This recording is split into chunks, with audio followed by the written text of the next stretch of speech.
And there we go. I think we're live. Yeah. took a second. OBS is finicky, EJ. Welcome, welcome, welcome, everybody who's been waiting very patiently for this to start. How's everybody doing tonight? It's like 50 or 60 people in the queue waiting for this show. We got Bills Patriots tonight. Pretty darn good matchup, all things considered, at least by TNF standards this season. I'd say it's a pretty darn good matchup. Good defense against what theoretically, on paper, should be an explosive offense. You know, obviously we're still wondering how much Josh Allen's elbow is affecting him. There's some questions along the Bills' offensive line, but on paper, should be a good matchup on strength versus strength. EJ, how you doing tonight? What are you looking forward to? I'm doing really well. This is a luxury for us on Thursday Night Football. A good game that has divisional implications. Two teams that certainly know each other. They're really familiar with each other. They know how to play each other.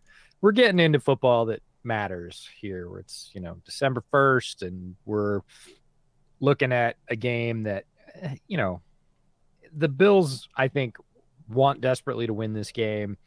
I'll be really interested. We brought up an idea on the podcast this week that Josh Allen's elbow injury may have forced them into more balance on offense. And that's not a bad thing.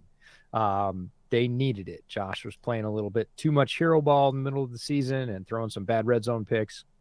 They seem to have found some balance over the last couple of weeks, largely because he can't just unleash it 50 times a game as far as he wants to. And he needs to play a little bit more, if you will, within the offense. And I'm fascinated to see if they continue that trend. Always fascinated to see what Belichick is going to bring defensively. That's been up and down this year, but he is the GOAT in terms of putting together a specific defensive game plan for the team they're facing that week, morphing to attack their strengths. Don't know if he's going to be able to do it. Matthew Judon on the Patriots side, definitely looking forward to him getting after it.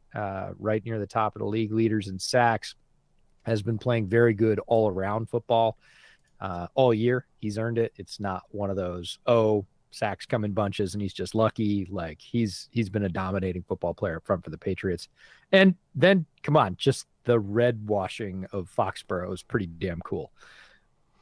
We've got Sam the Patriot unis and all that good stuff. So, well, these are the throwbacks, right, from the 90s, right? Yeah, and even farther back. Yeah. I mean, this is the set of uniforms that they wore when they got smoked in the Super Bowl by the Bears. Chat was telling me I'm only coming out of the left, which seems impossible because my interface is telling me I'm on both channels right now. So I'm wondering what the hell is up with that. I will attempt to fix it. Before I do that, though, because chat is also asking for me to show the PrizePicks slip, because I'm sure people are trying to figure out exactly what to fill out for tonight. We only have about 20 minutes till game time starts. Here it is for the night. This was put together over the course of today based on all the different personnel and schematic tendency matchups that I was going through on our little handy-dandy databases here. We got Josh Allen over 7.5 rushing attempts because they play a lot of cover one. They're like literally the highest percentage of cover one in the league in New England, which means DBs are going to have their back turned, which means I think Josh is going to scramble more than people expect, even by his standards. We got Devin Singletary over 11.5 receiving. I'm hoping for, something in the screen game, maybe some angle routes out of the backfield, something like that. Either way, give me 11.5 over receiving. I got Diggs under 18.5 fantasy points. And if I recall correctly, PrizePicks is half PPR format. So I'm pretty much just betting that he's not going to get a touchdown. Like, he might get yards. I'm just betting that he's not going to get a touchdown. And then Ramondre, I have over 60.5 rushing. Not necessarily in the way you think, because the Bills are pretty good against inside zone. They're decent against outside zone, which the Patriots do run a little bit, but not a whole lot. What the Patriots do like to run, though, is power and duo. And the Bills are hit and miss, to say the least, against those kind of, attacking downhill run schemes so far this year. Kind of varies from game to game, week to week. But I'm betting that Ramondre just breaks one and gets me over that 60.5 mark, probably on like something like power or counter. And then we got Nick Folk This is the one that EJ was questioning a little bit because he doesn't believe in betting on kickers. I'm not betting on kickers. I am betting on the Bills' red zone defense to hold firm a couple times tonight and force the field goal unit out. I've got Nick Folk over 6 kicking points. So that's my slip for the night. I did, because we hit it so big on Thursday, we won 500 or no, yeah, $500 on that slip, I think. $500 On Thursday, it was 25 to 1 odds. We hit on that. So I'm taking $50 of that, flipping it on this slip. And if we hit this tonight, all 5, we get another $500. And if we only hit 4, we get $100. And if we hit 3, we basically get $20. So a little bit of extra return on investment. So that's what I got going for tonight. EJ, your reaction? How do you feel about it? I feel really good that I am balanced and on both channels, and that you are unbalanced because I think that's somewhat representative. No, I worry about betting on kickers. I realize you and I had this discussion before we started. You're not really betting on the kicker. You're betting on the red zone defense to buck up, basically stop them, make the 3 points look attractive, and that Nick Folk will trot out there and tack 3 on the board. He's got to do that a couple of times plus a PAT if we're going to hit with what we've picked for the slip tonight. The receiving yards for Devin Singletary worry me a little bit. It's very much like the receiving yards for Dalvin Cook on Thursday, which were 14.5, I think. This is like 11.5. It's really low, but they don't throw to him very much. It's not that he's not a good receiver. He needs one good one to go, and we'll see if he gets it. I hope he does, obviously, for our sake. But that one feels, along with betting on kickers, a little ish to me. The rest of them I can see. The Josh running one feels like the best or the easiest to achieve. I'm with you. I think he's going to run more than people think. And my question was, how do they score this, right? Is it any rush? And you assured me it's any rush. So if he gets flushed, scrambles, that counts. It doesn't have to be designed rushes, because that would get pretty iffy with the RPO game as to whether or not it was a designed rush. No, I'm looking forward to it. I think it's going to be a good game either way. I think the slip will be a little less meaningful in terms of keeping this game interesting than just the game itself being interesting, which I'm looking forward to. So either way, I think we get a good one.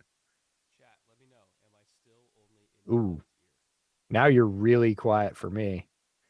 But you're hearing me on my other one. You just got really quiet. Are you sure I'm hearing you on your other one? Ooh, what a scary painting of Bill Belichick in the hoodie. Accurate, but did that fix it? Yes. Yikes. Okay. Fixed it for you. Maybe not for chat. We'll see. Yeah, no, you're back and you're loud, and it's awesome. It's much better than you being a whisper. I wonder if you are, however, getting a little bit of echo. You got it? Okay, now I'm coming through both. Okay. Wait, no, people say I'm extremely quiet. Well, it might be they're a little bit behind. Okay. They are. All right, I'm gonna trust Sonny, who says I'm good now. It was the same thing. Yeah. For me. It was quiet, and then you fixed it, and we're back. Back to left only. Jesus Christ. You and your audio gremlins, man, I swear. Okay. I'm going to try one more thing. One more thing, EJ. All right. Did you know that you and Ryan Fitzpatrick share a hairdo? Wearing a hat? No, he's not wearing a hat. He's got the flip going on in the front. Hey, it's like you do when you're fresh from the barber. That's all I can do. My hair, it has like this wave that I swear, like it does what it wants to do. I have zero control over it. All right. How are we looking, chat? How are we looking? You sound good to me. I put it in the other channel and then just turned up the volume. That'll fix it. We're cobbling it together today. That'll fix it. Oh, man. Ow. All right. So, in terms of matchups tonight, as I mentioned before, kind of looking at how the Patriots offense operates, I would expect heavy dose of Ramondre and then, play action shots here and there. In terms of run schemes that have worked so far this year, we kind of speculated going into the year that based on the draft and, based on personnel decisions they were making in general, that this would be a very Shanahanian type offense. That has not proven to be so far this year, as odd as that sounds. I think they were trying outside zone a lot earlier in the year and then figured out that they just don't quite have the horses for it. So, as I mentioned, they've been leaning a lot more on man blocking, like duo. They've been leaning a lot more on power. They've really kind of just gone after people straight downhill and just let Ramondre make one dude miss and then kind of do everything. And we kind of brought it up in the podcast a little bit, as you mentioned, that they started out like Ramondre had that big game against the Lions, and then they've done nothing since then. If you're looking at like EPA per play averages, if you're looking at yards per carry, everything like that, I was kind of going through all the defenses they were playing during that stretch, and it was a whole bunch of defenses that actually are pretty good against just straight up stopping downhill rushing attacks. This is one of the only ones they played since that Lions game where if you go right at them rather than letting them string it out and tackle on the edges, they're not quite as good. So I think that if there was a matchup for them to kind of like get back on the horse with the run game, schematically speaking, it would be against Buffalo. Do I think it's going to be a dominant performance? No. Do I think that they have an outside shot of like 80 to 100 yards with Ramondre and, retaining possession, controlling the clock, keeping Allen off the field? I actually do think they have a half decent shot just based on what they like to do in the run game and what Buffalo struggles at stopping in the run game. What say you? The run game thing with the Patriots this year is fascinating. Through the first 5 weeks, they were top third. They were 11th in the league.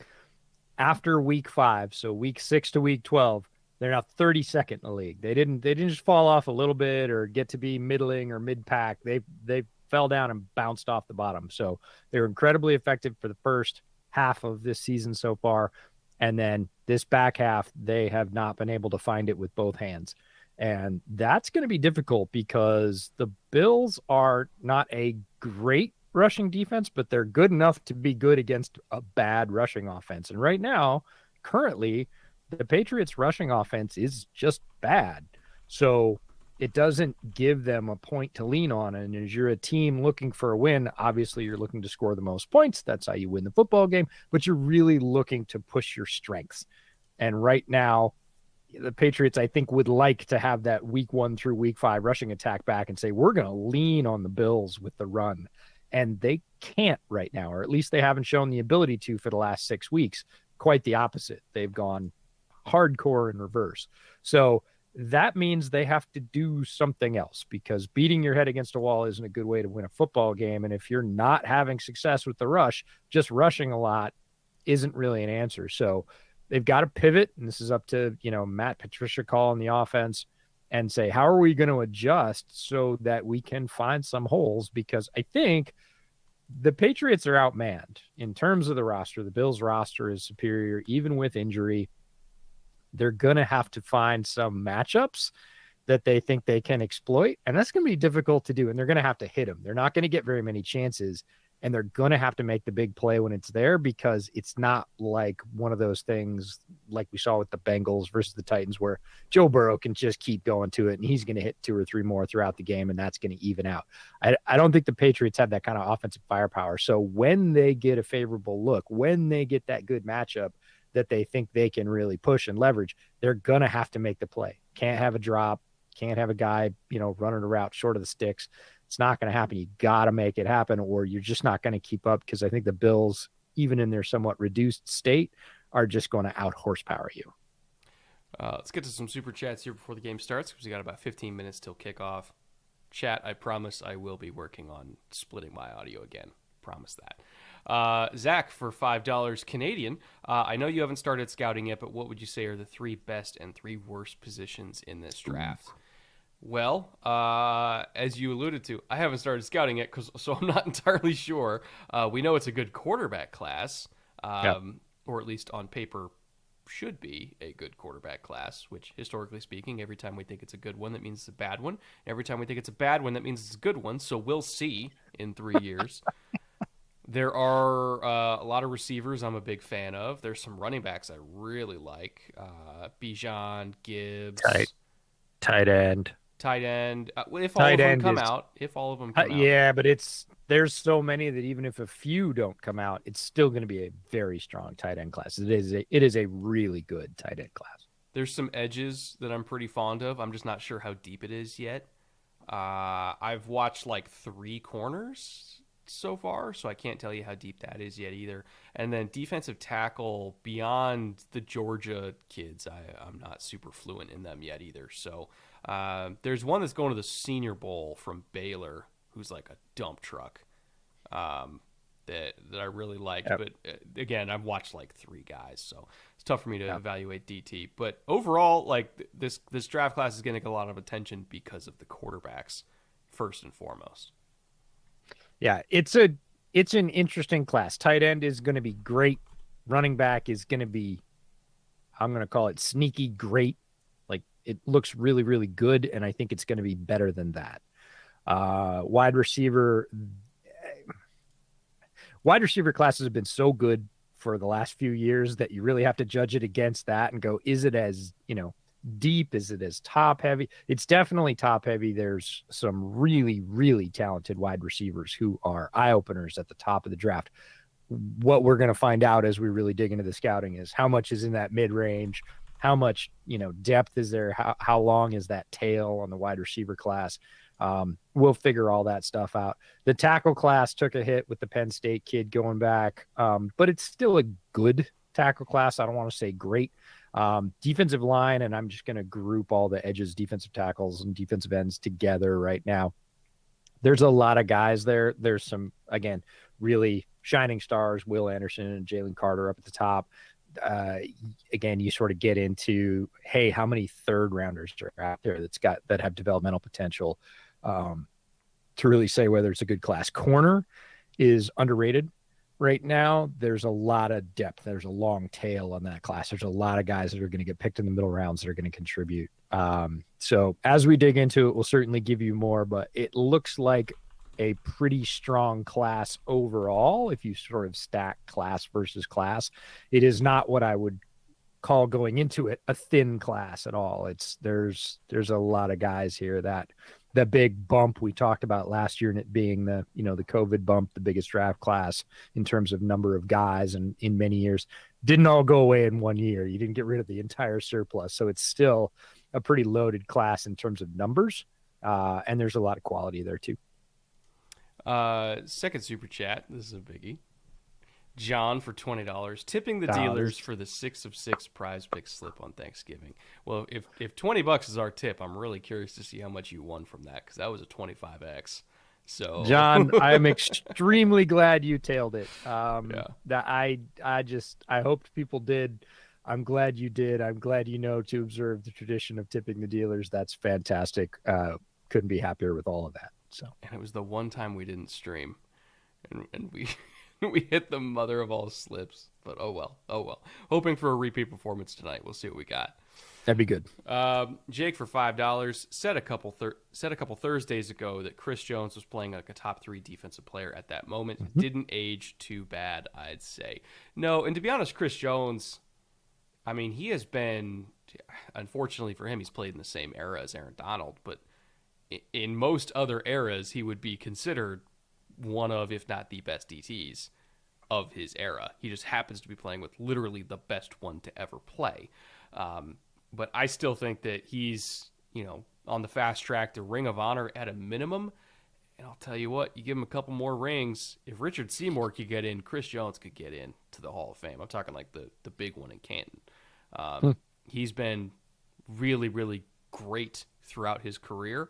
Luckily, he's on a defense that tends to give him a lot of opportunities to rush the passer, which is what he's really stellar at. But I'm telling you what, if he keeps on this pace, I don't think that like all decade type honors are out of the question for him. I don't think Hall of Fame is out of the question for him. He's exceptionally talented.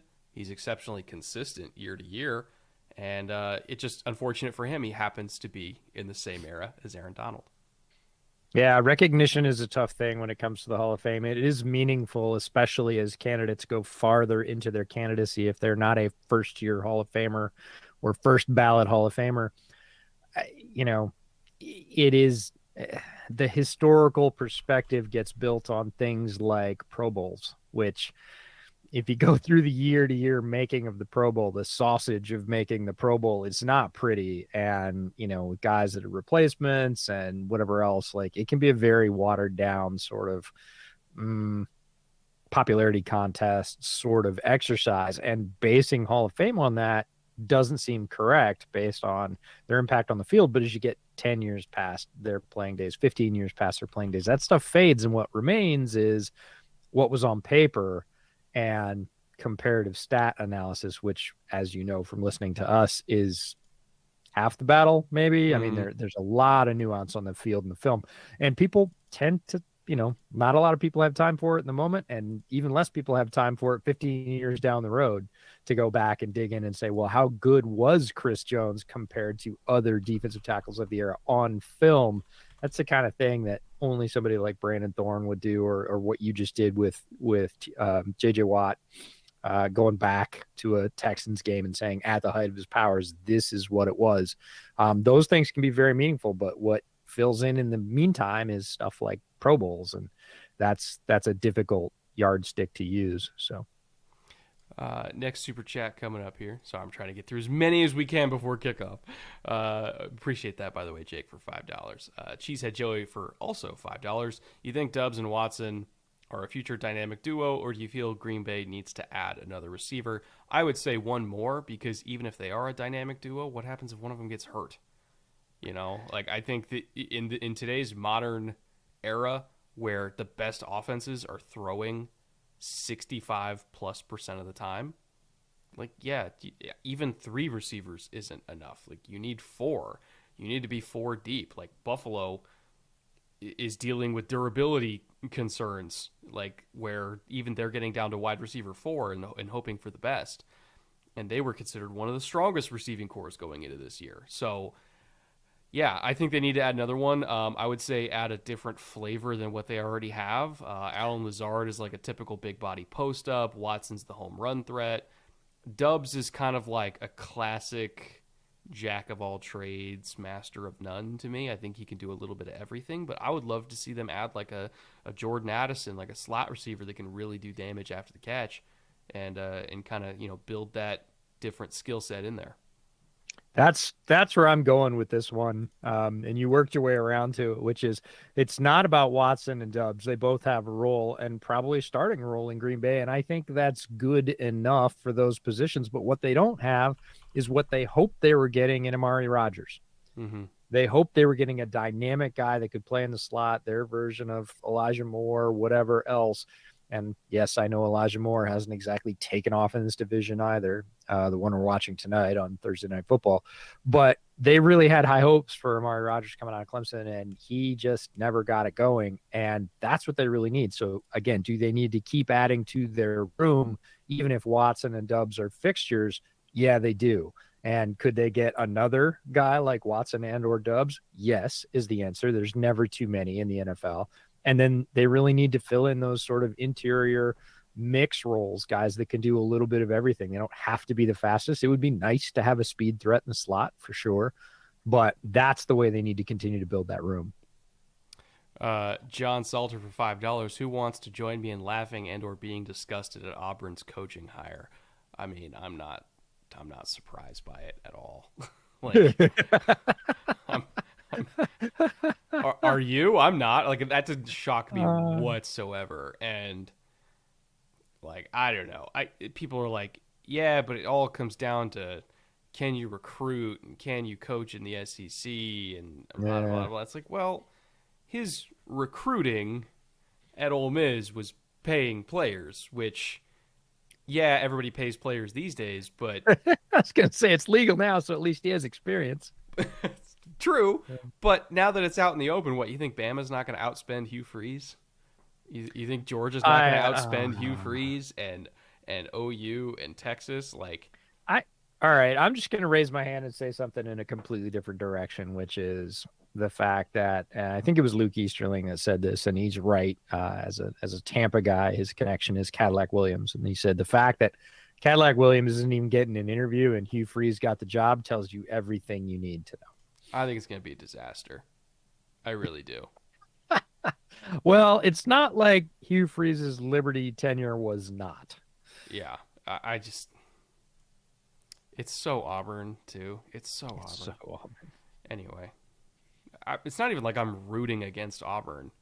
I mean, I actually kind of like Auburn. I have reasons to root against Auburn for hiring Hugh Freeze, but Well, like now, I'm not even rooting against Auburn. I just don't think it's going to work. Yeah. Um, We'll see. we'll see. It is the most competitive football outside the NFL. The SEC is tough sledding, and you got to be good at all of it. You got to be good at recruiting, you got to be good at coaching, and you got to be good at pushing all the right buttons inside of a program, inside of a university. And that is a difficult task to achieve, and the pressure is immense in the SEC. There is no margin for error from game one. If they do not win, he will be on them. They will be on him. And that's just how it goes in the SEC. Jack Hunter for £5. Huge congrats on the video for the NFL, Brett. I appreciate you, Jack. Really do. If I could suggest a follow-up idea, would love to see a vid on the 49ers/Colts era Frank Gore. Ooh, like a early, I guess it would be like late 2000s, early 2010s prime Frank Gore in that Greg Roman offense with Kaepernick at quarterback, and how that offense was kind of the first time that Greg Roman was really able to kind of let his hair down with the run game that he's been doing at Baltimore for a while. And then I think Roman went to Buffalo after that with Tyrod Taylor, if I recall correctly. But that was like the first time where we really got to see all the crazy stuff that we are now used to seeing Lamar Jackson run. Well, they did it with Kaepernick, and they did it with Gore, and they did it with that big-ass offensive line that averaged like 335. I think it'll be a fun topic, especially because back then, like Kaepernick set the record for rushing yards by a quarterback in a game. Like Green Bay had no answer for it back then. So I think it'd be fun. It'd be probably traumatic as hell for Packers fans to go through that again, but I think it'd be fun. Traumatic for Packers fans? What? Your favorite words. Somebody just sent off the bat signal. I'm like, all right, cool. Jared, $50. Jared, thank you. You shouldn't have. Just wanted to say congrats on an amazing year for Bootleg. Brett getting invited to Niners camp, the PrizePicks sponsorship, EJ being able to quit his day job, and Brett making a film room for the NFL's main channel. Here's to 2022 and a great 2023. I haven't poured this yet, but I'm going to raise my bottle to you, Jared. My Whistle Pig 10. You still have Whistle Pig? I do. Of Nice. course. I didn't bring absinthe up here. God, no. I'm not doing that again. We're just going to say this publicly right before the game kicks off. We're not doing any more absinthe. We had fun with it. We raised a bunch of money for hunger. It was awesome. It killed me. Appreciate all the support. You almost leveled Brett completely, which none of you really want. You think you do, but you don't. You want him functional. And we're going to switch the drink of choice, and we're going to, if we ever do money for drinks again, we're going to roll that charity component into it. So you got to decide if you really want to see us do those shots and support whatever cause that we will tell you up front. We'll tell you where the money's going, but we're going to roll doing good into that, because otherwise it's just doing no good. We should do like Pendleton or something that just tastes like maple syrup. That's easier. Yeah, no, we'll pick things that aren't super duper hot. Yeah. But no, we had fun with it. We raised a bunch of money for Northwest Harvest, help feed a bunch of folks that are hungry. There's hungry people all year round. Obviously, everybody thinks about it at Thanksgiving, but went to a great cause. So we're really, really pleased that's where the money went. But yeah, it was a challenging podcast. Just a little bit. But you decided to do it right off the top. That was I had to space it out. I couldn't let it all hit me at once. No way. I agree, Jared, though. It has been a hell of a 2022. And I think 2023, based on our current trajectory, is going to be even wilder. So I'm excited. I'm excited. Somebody said to me today, so you retired. And I was like, dude, I'm the busiest retired guy you know. Like, no, I did not retire. I resigned and got a new job, and this is it. So Storm for $8. What do you think the Rams are going to do this offseason? Is it time to blow it up or go for one more year and see what happens? Um, they don't have the assets to blow it up. Like they Well, just gotta embrace the suck at this point. yeah, if their quarterback retires too, that's a game changer in terms of I think they could still make noise with the two quarterbacks they have on the roster besides him, but financially and draft pick wise, everybody's like, oh, the Lions draft pick. Well, like the Lions own the Rams draft pick, man. They're going to be picking in the top 5. They're going to be high on the hog. It's perfect for them. Yeah, it's But gonna the be it's gonna be rough. Rams are in challenging straits. And the other huge one would be, look, if Stafford says I'm hanging it up, Aaron Donald said after the Super Bowl he thought about hanging it up, and if he doesn't want to do rebuild and he wants to go out a Ram, he's made his money. He could say, I'm not going to do this to my body anymore. I'm done.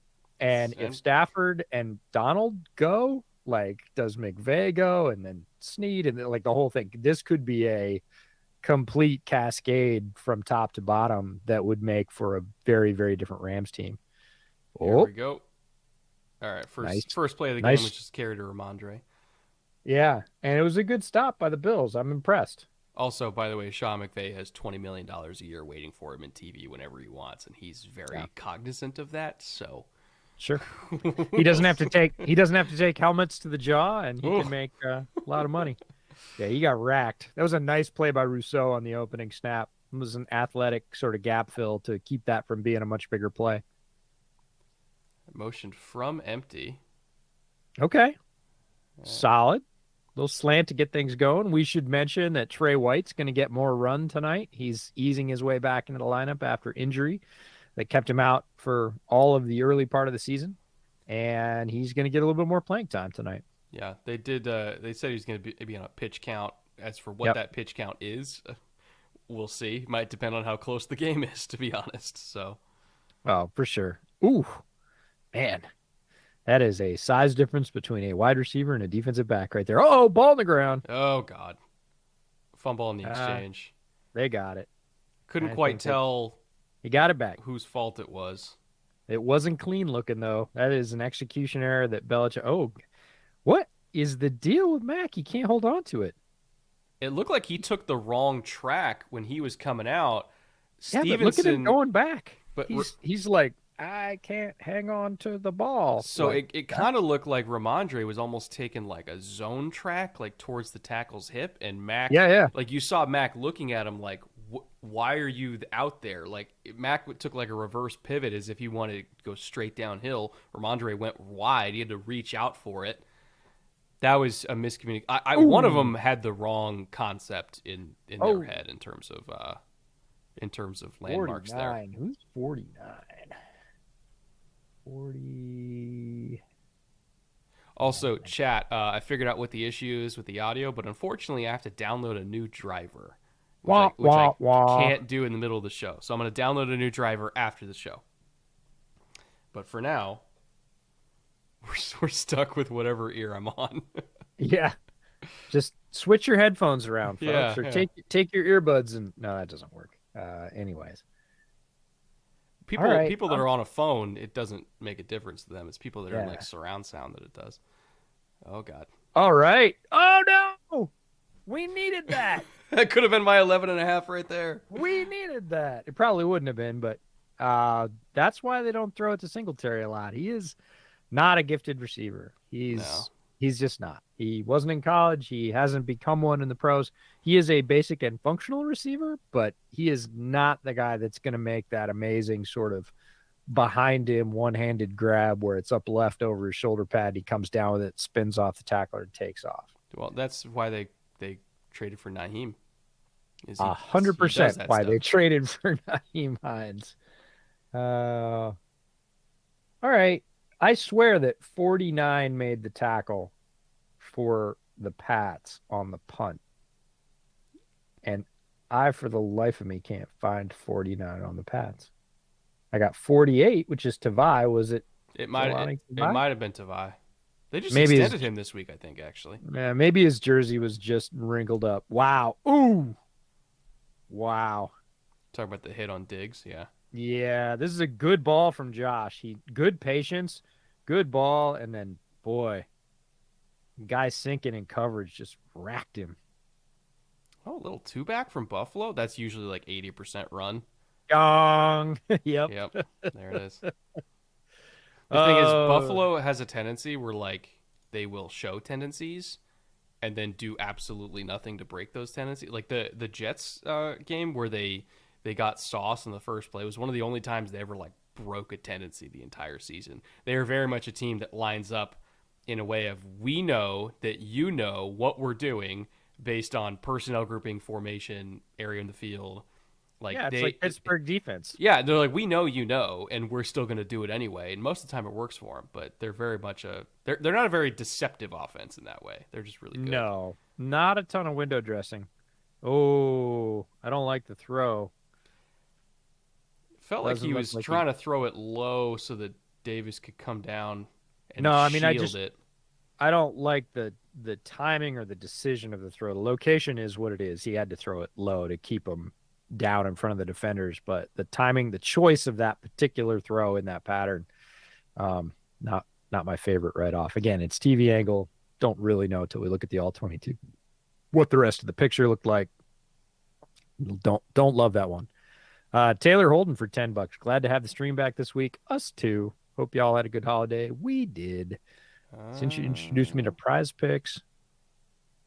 Oh, Josh? Okay. that's a little Mahomes right It there. worked. It worked. A little shovel. There we go. That's a little Mahomes over the defender. He's been watching Pat tape. Look at that. I'm just gonna do a layup. Jesus It looks Christ. like a left-handed layup. That is not a good layup. He's just like, Whoa. Christian Nagel, $50, won $1,200 over the past week on Prize Picks. Good Lord, sir. What who were you on? You're better at this yeah. than Well, I am. that's the funny thing is Prize Picks is he could be doing basketball, he could be doing football. Obviously, there's I think they even do a little bit of golf. When we were talking to Jordan, he said they'd done golf before. So the last part of Taylor Holden's for $10, $10 wanted to share with you that I'm interviewing for a role with them. That is a role with Prize Picks. Cool. Say hi to Jordan for us. Yeah, say hi to Jordan for us. That'd be great. Fingers crossed. Ours too. That would be awesome. I'm amazed. Um, If we got another inside man, that'd be amazing. I, can't be bad for us. Yeah. Make the army bigger. Icelandic Fart Police for $20. Thank you for that. Y'all owe the Bronco talk, not in the pod. Though all owe some Bronco talk, not in the pod. How can they be this bad? How do they have the worst offensive points per game since the 2001 Browns? How do you only score 14 TDs in 129 offensive drives? How do you get out of the Russ contract? You don't. You can't. Short of him flat out saying, "I don't want the money and I'll retire," you literally cannot get out of the Russ contract. 2 years more. They have an owner that is rich enough to pay it off. The Right, but problem there's is no the out. cap implications are still horrific. So Yeah, there is no out. The only way out is through, and that's super rough. Everybody just wants to cut bait. That happens fast in the NFL these days, but Broncos fans are ready to move on. And the answer is you can't really with the way they did it. They gave him the whole bag and nothing but the bag because they had to. Oh, whoa. he held onto the ball. That's all that mattered there. Yeah, but why did he stop and turn around? Like he was out. And he stopped and turned around and took a hit. I think he caught an offensive lineman's shoe. Okay, let's take a look. Because I'm like, why did he stop? I think he tripped. No, Kissenberry tripped, but watch this. No, I'm talking about Allen. Oh, no, he's looking at 30. He was okay. staring at 30. I just couldn't see 30 on the angle because he's behind 95. Or was that he was supposed to be a spin move? No, he was staring at 30 and went, I don't want that head on, which I'm all for. Like, save yourself the hits. There's a flag. There's a flag. Oh, boy. Spencer Brown. Early on that one. So to go back to the Broncos issue, I am working on a film room on this, and it is literally way too much to even answer in just this setting. But suffice to say, Russ's decision making has been bad. His accuracy's been shit.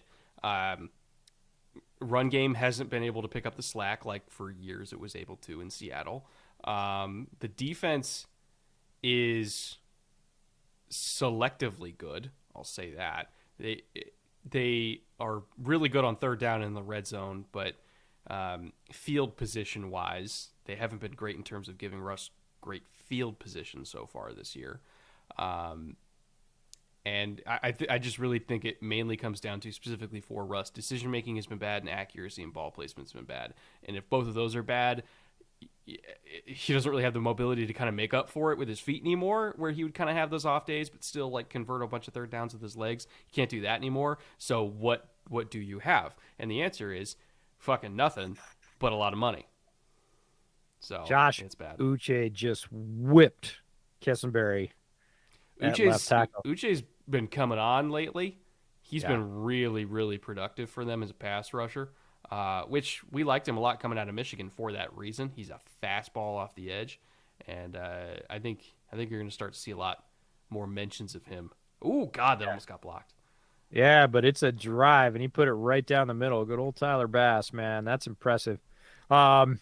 That's a long field goal on a cold night, which is always hard to do. But, props to Kessenberry. His set was good for those of you that are offensive line aficionados out there. His set was good. His feet were in the right place. What Uche did was disabled his hands instantly. Like, he was in front of him. He got his hands up, and Uche put his hands right down and went by him. And that's that. Like, because he is so fast, if he wins the hand fight, which he did conclusively on that rep, it doesn't matter how good your set is. He's still going to run right around you, because now it's basically like playing with your arms taped at your sides. You're only covering the width of your shoulder pads, and he can go by that easily and did. So,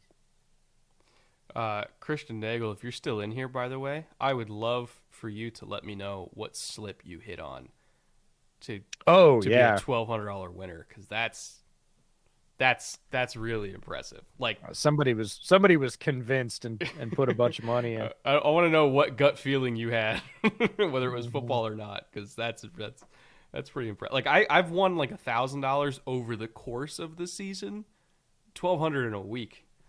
Whew. That's hitting it for sure. We had Sean Tron for $10. Wouldn't blame you all for wanting to take it easier than this year with college games next season. Oh, really? I wonder what gave you that impression. But tell me you're all planning to come down to Funky Town for a TCU game. Oh, I don't know. That sounds like a lot of fun. Old fashions on me at the Riata. Well, we'll take you up on that if we get there for sure. Brett will, at least. I'm not much on old fashions. I think I'd rather take mine straight. But either way, we would be happy to. And TCU's been having a lot of fun this year. They're on the really field. Good. Really their good. Social team is crushing it with the Hypno Toad. I mean, that whole experience that is a TCU football weekend right now is something else, and we would absolutely love it. I'm trying to see which bowl games are for playoffs this year, because if there's a chance TCU is going to be in the Rose Bowl, that would be, I wouldn't mind going to see them there. I don't think they are. It's the Peach Bowl and the Fiesta Bowl. Okay. So, actually, Arizona's not that far from me. Yeah, it's not. Arizona's even a pretty easy flight for me. And I think if TCU's in the Fiesta Bowl, that's not hard to get to from Dallas, right? That's where TCU is. Yeah. Dallas. It's not that bad. It's like an hour and a half flight, maybe. Yeah. There'd be a lot of Frogs fans in the stadium, especially if it's like Michigan versus TCU. Oh boy. God, that place. Well, there's a ton of snowbirds from Michigan and Arizona. That's what I'm saying. There'd be a lot of people there. Oh man. JJP for $4.99. Thank you. I would like to say thank you to you guys. Since I mentioned Sporting Blizzard on here, viewership has increased. Thank you guys for inspiring me to do it. That's awesome. Like, that's it. That's all. That's awesome. That's amazing. That's awesome. I'm glad. And thanks for saying so. That's really, really cool. Yeah. Any way we can help you, man. We love it. One of my favorite things I've learned in life, but specifically through this business over the last 3 years, is there's room. When somebody gets their piece of pie, it doesn't mean that you won't get a piece of pie. right? You can be happy that somebody got their slice of the pie, that somebody got their flowers, somebody got, their video placed or landed a podcast or whatever without being upset, without saying, oh, it wasn't me, or that was my chance, or now I'm not going to get my chance. You can say, that's awesome. Keep killing it. And good things will happen to you too if you keep working. So I love the fact that you mentioned on here there's been some kind of bump. I'm just all around pleased about that. Max moving down the field. Matriculating down the field. Top 3 NFL soundbite of all time. Yeah. Wow, Mac Jones has wonderful eyelashes. Sorry. I just noticed that. Okay, I was like, wow, those are really nice eyelashes. I'm okay. I'm just going to leave that one lie and move along. What? Objectively, they're great eyelashes, EJ. Just saying. I'm not. You're the one that got into scouting punters, and now you're scouting eyelashes. That's all you. Like you can have eyelashes and punters. I'll give them to you. We got an injury. Yeah, look at that quarterback room right there. Jalen Hurts, Tua, and Mac. Tua looks like he's aged 15 years since college. Some guys do. Speaking of guys changing from college, like Trevor's yoked now. Talking about Lawrence? Mm-hmm. Yeah. Like he was always strong, like functionally strong in college, but he didn't look like a guy that spent a lot of time working out. His body hadn't like worked in it. He hit that strength and conditioning program for a year with all the highlights and the stills and everything from Sunday. Like that guy is legit yoked. I think he could be 240. He's really tall. He's 6'6", but like I think he could be 240 now. Yeah, he's really good ball from Mac there across the middle. Blitz pickup from Ramondre too. Mm-hmm. Ramondre's good at that. He's got a nice frame for it. That doesn't always equate to good blitz pickups, but he does know how to use his leverage to get in the way of pass rushers. Oh, okay. Little niftiness from Mac. Okay, I'll take it. That could have been a very negative play. Instead, it turns out to be pretty good. And Mac is a better athlete. You don't have to tell me. I was the guy banging the table for that through the entire draft cycle. Everybody's like, well, Mac Jones is good, but he can't run. I'm like, you can't play tennis without being able to run. And he was a high-level tennis player. He is a fine runner. And I mean fine in not the backhanded compliment sense, like mid-level runner. He is a medium-level athlete for the quarterback position. He is not slow of foot. He is not, is he quote unquote a running quarterback? No. Can he move? He certainly can. We saw it right there. Yeah. But that was one of the things that just bothered me endlessly during his draft cycle was people. Whoa! They got it. Get on it. They got another one. Patriots fumble the ball and they get it right back. That's again. Two on Ramondre. 2 on Ramondre. That's too many. Really fascinating design, though. Kind of a double screen. You pump one way, go back the other way. Really There's fascinating. a lot of teams running that. That's a copycat from them, or I don't think they started. That is a copycat. There are a lot of teams running what essentially is a version of a throwback screen. Yeah, because you pump like a bubble one way while the running back's leaking out to the boundary, and then you just turn around and throw it. Fun design. Oh, I like that design. Ew. I like that design. He's going to get it. How about that? That is incredibly impressive. Burned every single angle. That is Jimmy's and Joe's right there, because that is a simple slot step back screen. Like there is nothing complicated about this. The safety bites on the cheese here. So Marcus Jones as a DB getting on the field as a wide receiver. I was just looking up the number to make sure I had that right. Because I saw Jones, Marcus. I saw 25. I was like, I'm pretty sure that's Marcus, but this is offense. So they have 3 Joneses on this team. I know, it's hard to keep track, but he's such a good returner that getting him involved in that way. I mean, look at this. I'm kind of surprised it took this long to do it. Yeah, so am I. There is this weird somewhat indelible line in the NFL between offense and defense. And you are either an offensive guy or a defensive guy. The whole, oh, they go both ways thing, this sort of era of over specialization in the NFL brought to an end that, oh, by the way, this guy's a really good athlete, man. Like, he's just a really good athlete. An athlete means he can run on offense just like he can run on defense. And I love to see it because that is a spark that they don't have, right? That is not something we've seen from the Patriots passing game in terms of explosives. And that was as simple as it gets. It's hard to even call that the passing game. That is an extension of the running game. And they got an explosive touchdown out of it, not just an explosive gain. Good on them for not being constrained by the myth that somebody either plays offense or defense, but that they're just good football players that can do both. And Marcus Jones was already sort of leaking towards that with his special teams prowess. He was already in another phase. They just moved him into the third phase and said, well, you're great, feisty. I hesitate to even say slot corner because he played outside in college.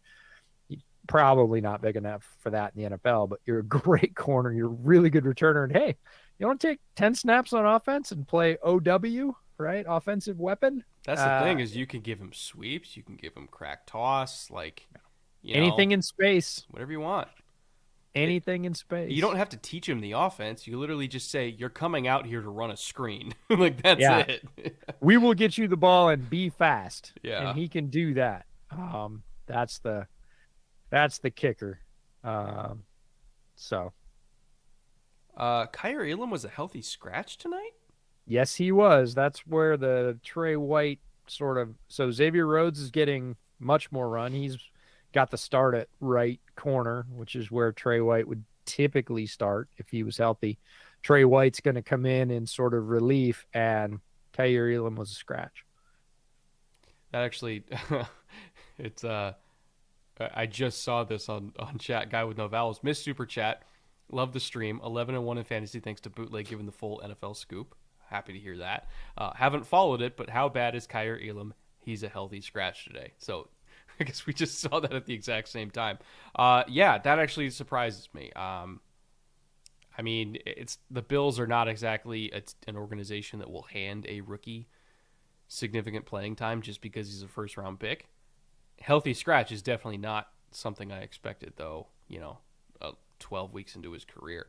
So he has had his struggles, but I've also thought he had enough good moments and flashed enough that they would just kind of let him play through it, but I guess not.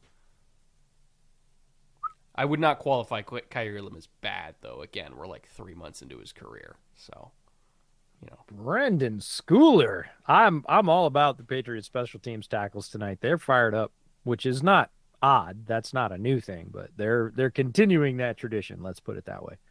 By the way, the first tackle you were looking for the number was Joe Cardona. I saw that in chat. I appreciate that, chat. Thank you for sending that along. Where is Joe Cardona? I think he's a long snapper out of Navy. Right? The one that... Oh, yeah, 49. There you go. All right. The one that Bill drafted out of Annapolis like 5 years ago or so. Maybe actually longer than that. Uh-huh. All right. Great call. I did not look all the way down to the special teams. Bad on me. Not typically finding long snappers who make a ton of tackles. So, 49 it is indeed. Thanks, chat. As always, I appreciate it. A long snapper out of a service academy that tackles. Probably Bill Belichick's favorite sentence in the English language. Or, corner that also runs 4-2-5 and can score on a screen. Yeah. Oh, and he returns kicks too? Yeah, no. No, he was not a 4-2-5 guy. It's like low 4-3s, but he's still really fast. All right. I am appreciating Josh Allen taking the check downs and the nice to Cook. Arm angle, little side It's the second time he's done it, and he's like, I don't have to go for all the cheese here, right? I can just get this ball out. He's right there. I'll just float it to him and let him do work. Means I don't get hit.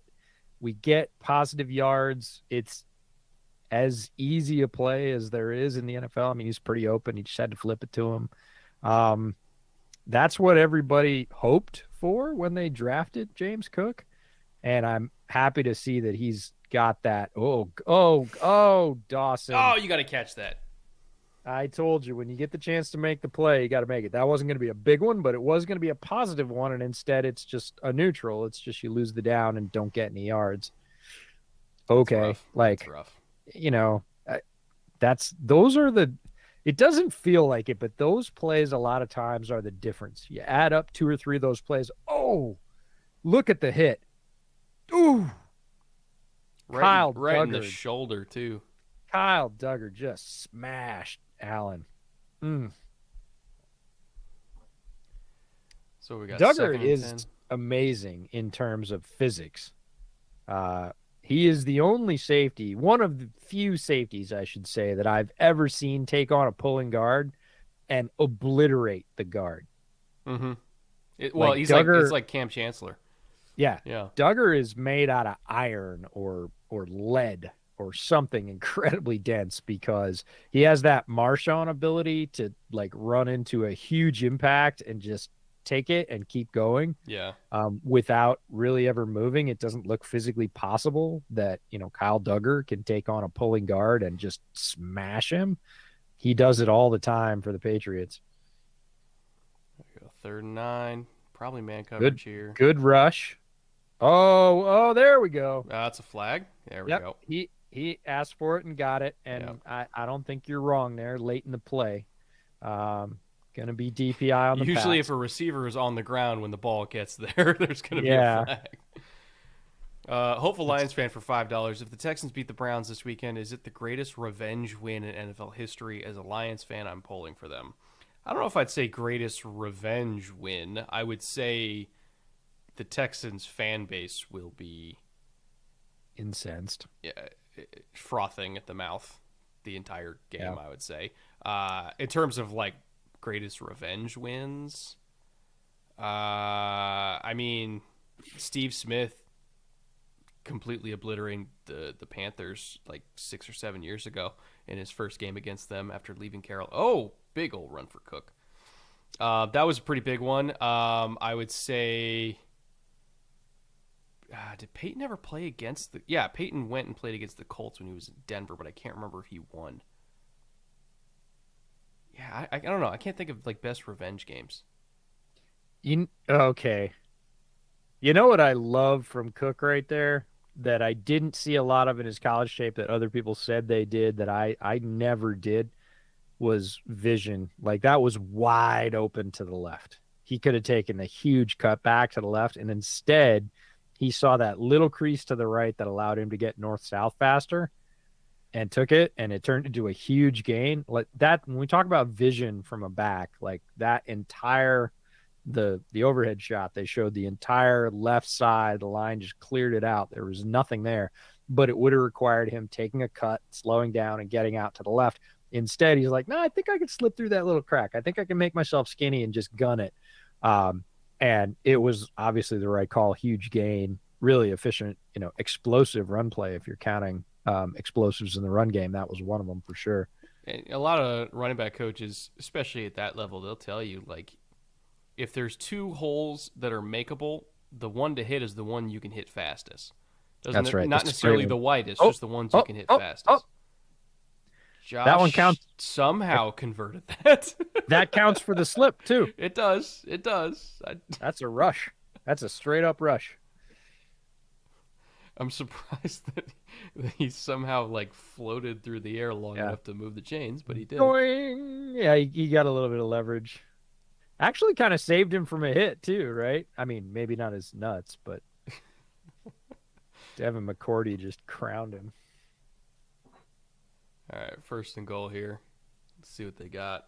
I would imagine the Patriots are going to be in man coverage here again. Oh, don't like. That's your boy Jack Jones making up for the DPI right there. So, running a sweep against an outside leverage corner. Uh-huh. I don't love the call. Like, I am not in love with that call. I wonder what the plan was there. Yeah, it's like check out of that. That should be the plan. Like, you see that leverage with that called, and you look at that guy, and you're like, all he has to do is step outside, and he's just going to be waiting there. Yeah, I don't know. If you're Yeah. gonna run that, you basically have to run it either with a receiver that's a really wide split, so the corner is going to be like turning his back to overplay a fade, and he's not going to be a factor, or you want to run it from a super condensed split, and then you're just like cracking and then pulling somebody out from the offensive line to take care of the corner. If you're kind of like in just a normal like halfway reduced split where the corner is able to just kind of like get vision on the ball and then just come down and tackle completely unblocked as the receiver. Like, I don't know. That's just weird design for that look. Weird design. It did not look hopeful, and I feel like we should recycle the Kyler soundbite. Schematically fucked, yes. Schematically, we were just fucked there. Yes, you were, and you should have seen it before the snap, but you didn't, and guess what you got? Exactly what you thought. Max Robinson for $20. What's up, boys? Sorry I'm late. Had to stay late and fill out some tips reports. Of course you did, and I'm glad that there were enough tips that you had to fill out reports about it, because of course you need to pay the tax man exactly as you should. What did you miss? Ooh, that's a lot of summary right there. I wish I could do the super fast talk at the end. Two Ramondre fumbles. You missed Marcus Jones on offense. You missed. God, what have the Bills done? I mean, they got one field goal and then they stalled out. So the dump offs to Cook have been notable, and he's had one big rush as well. So James Cook is figuring in more prominently, starting to wedge his way into that offensive game plan every week a little bit more. Yeah, other than, a couple scary moments for the Pats that could have been turnovers that weren't, and then a big play from Marcus Jones, you haven't really missed a whole lot. I'm not going to lie. Well, I mean, you missed a lot of us and interacting with chat, but in terms of on the field, no, that about sums it up. But we'll see. It's 2nd and goal for the Bills when we come back from timeout here. So we'll see if they can make it what will be 10-7? Miss Super Chat repost. Congrats, Bootleg. My most listened to podcast of 2022. Yes. Holy cow. 2,157 hours? That's got to be minutes. If it's minutes, that's a lot of hours. Yeah, 4 episodes, I think, by our standards. Okay. So. It can't possibly be 2,100 hours. We don't have 2,100 hours out there, do we? No. No. Wait. 180 videos right now, I think. At an hour a piece, that's 180 hours. Like, hour and a half. Well, I'd say it's probably like 90-minute average. Either way, it's probably 2,100 minutes, I would say. Yeah, got to be 2,100 minutes. Unless they just fall asleep to us every night. Reports. I think his phone auto-corrected TPS reports. Go Office Space. That's I'm going to need perfect. You to come in on Saturday. Yeah. What is it you'd say you do here besides score touchdowns, Max? Holy cow. That's bad for our slip. That's really bad for our slip. But you showed up at the right time. You're not missing things, like we said. Bad for the slip, great for the Bills. On the road, again, in Foxborough, it's cold. These games matter. This is Diggs on Jones. Different Jones, The other Jones. The other Jones. Keeping up with the Joneses. The story of the 2022 Patriots. Fucking amazing route, though. I was going to say, he beat him so easily on the route. Like, he's standing in the corner waiting for him. That's just flat disrespectful from Diggs, and I love it. To make it look like an over route from an outside release, because when the corner's inside leverage, like, they tell you, like, don't even, like, you're low red zone, don't even bother getting held up. Release outside and then just hook over the top on an over route, and the quarterback will throw it high, and then you tap your toes. So he released outside, gave the nod inside as if he's going to be hooking over the top towards the back of the end zone for an over route, and then slammed on the brakes and went back outside. Like, I'm sorry. Like, obviously Jones lost there. There's not a whole lot you can do against a route that good and a receiver that good. Like, there's not a whole lot you can do. And I feel like Diggs he's not quiet personally, but I think in terms of the NFL, he's the one of the top 5 receivers, because there's always that argument about who's the best receiver in the NFL. There's always 3 to 5 guys that are vying for that crown at any given moment that you could all give votes to. And I feel like Diggs is the quiet one and the one that he's the one that people forget. right? Everybody's like Devontae and Justin Jefferson, and then they get down to it, they're like, oh yeah, Diggs. Like he's the last one that comes up. You see routes like that, and you see the production every year. He's like Brandon Cooks on steroids, right? He is that. He's gonna have his 1,000+ every year. He's gonna score a bunch of touchdowns every year. He's gonna be the alpha every year, and people just kind of, I think they're just kind of used to it. There's not a lot of fluctuation, and so there's not a lot of change there. It's not sexy. Ooh, great Marcus tackle. Jones. Yeah, great tackle. Every time he touches the ball, you just hold your breath. He's like Cordero Patterson's, but like minus 60 pounds. Yeah. And probably can't play running back, but still really fun. Anglo Sky for $10. Thoughts on Bears Packers matchup if both quarterbacks are healthy? Congrats on the NFL official video. Appreciate that. Aglo Sky. What did I say? Anglo Saxon? Aglo Sky. Appreciate that. Right. Thoughts on Bears Packers matchup if both quarterbacks are healthy? I'd probably favor the. Is the whole roster healthy? Because if the Bears have their secondary, I would feel better. The Bears won't. Eddie's probably done. That's what I'm saying. Is like if Eddie was healthy and if all of them were healthy, like if we go back 3 weeks ago, I would have favored the Bears. Now, probably favor the Packers, just because the Bears defense wasn't great to begin with, and now it's horrific with their injuries. So, yeah, I'd probably favor the Packers in that matchup. Not by much, though. All right. We just did the quarter break. We talked through the whole thing. If you get a chance, show the slip again. Oh, yikes! Okay, shoulder checked him to the head. That's not on purpose. It just ran into a wall. NFL's a rough game, man. He's gonna feel that. Yeah, let me show the slip real quick. Oh, and we have bots too. We're apparently we've made it. We have bots. Look at gum. Yeah. You're not gonna get Shaq with a tight end. They tried it. It didn't work. All right. Uh-oh. Mac. He got it out. Are they calling roughing the passer? They can't. No way. He folded. Intentional grounding? Safety? I don't know. It kind of looked like there was a running back there.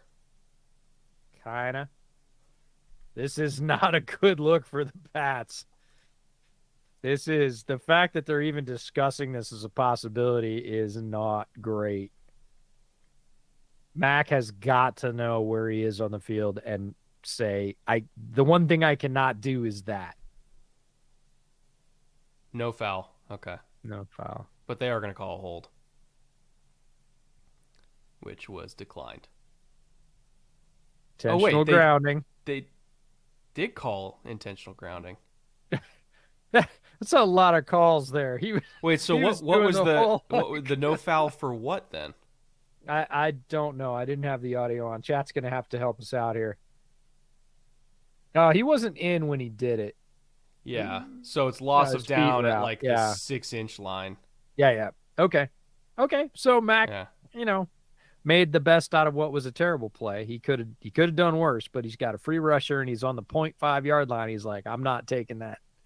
I'm not taking that straight safety. I'm just going to whip it. But the Bills are looking hungry here on defense. James Coons. Oh, there's Ramondre with sweet feet. You missed my super chat and then stole the joke. Okay, hold on. Let me find where super chat. Well, great minds think alike. At least we're happy to give you credit, though. Great joke writers. $2. You could say they can't keep up with the Joneses. Yeah, keeping up with the Joneses. I've been saying that all season because I can't keep up with the Joneses. There's 3 of them, and they all play on defense. It's ridiculous. Thank you for the $2, James. Mac is shook. Yes. Ramondre with some very sweet feet to get him some punting distance, though. That was impressive. Very smooth run from him. Very on brand for Ramondre. Right up the middle. Never looking super hurried. Almost got it. Like came within about 1.5 yards of picking up a very long first down, which is ridiculous for a run up the middle out of the goal line. Paxman for $10. Speaking of Allen taking the check down, did either of you watch Patrick Mahomes' interview on New Heights? It was very insightful. Would honestly love to see y'all break down some of his answers. So the part that I saw was that Matt Nagy was like, what? You said the bad man's name. Did you see the story?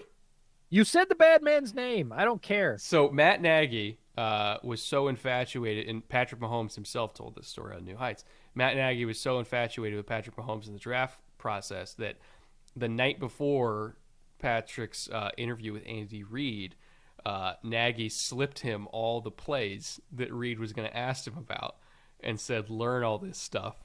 And so Mahomes aced the interview with the Chiefs because Nagy wanted him that bad. And then Mahomes obviously wanted to go to the Chiefs too because he liked Andy and he liked Nagy. And so he told them, hey, if you let me get any lower than 12, the Saints are going to come up and get me. And so that's why the Chiefs traded up, is because Mahomes told them, I want to go to you guys, trade up for me. I'm going to go at 12. And history was made because of Nathaniel Nagy. Your least favorite person on planet Earth. No, he's not my least favorite person on planet Earth. It's a grand He's exaggeration. top 5. He's top 5. But I don't love him in the football world. And good for Chiefs fans. I'm excited. We know a lot of Chiefs fans and like them very much. And they are gonna be set for the next 15 years. Like, they get great football for the next 15 years because of that turn of events. And their willingness to do it, right? They still had to sign on the dotted line and spend the picks, I should say, to go get him. Meh.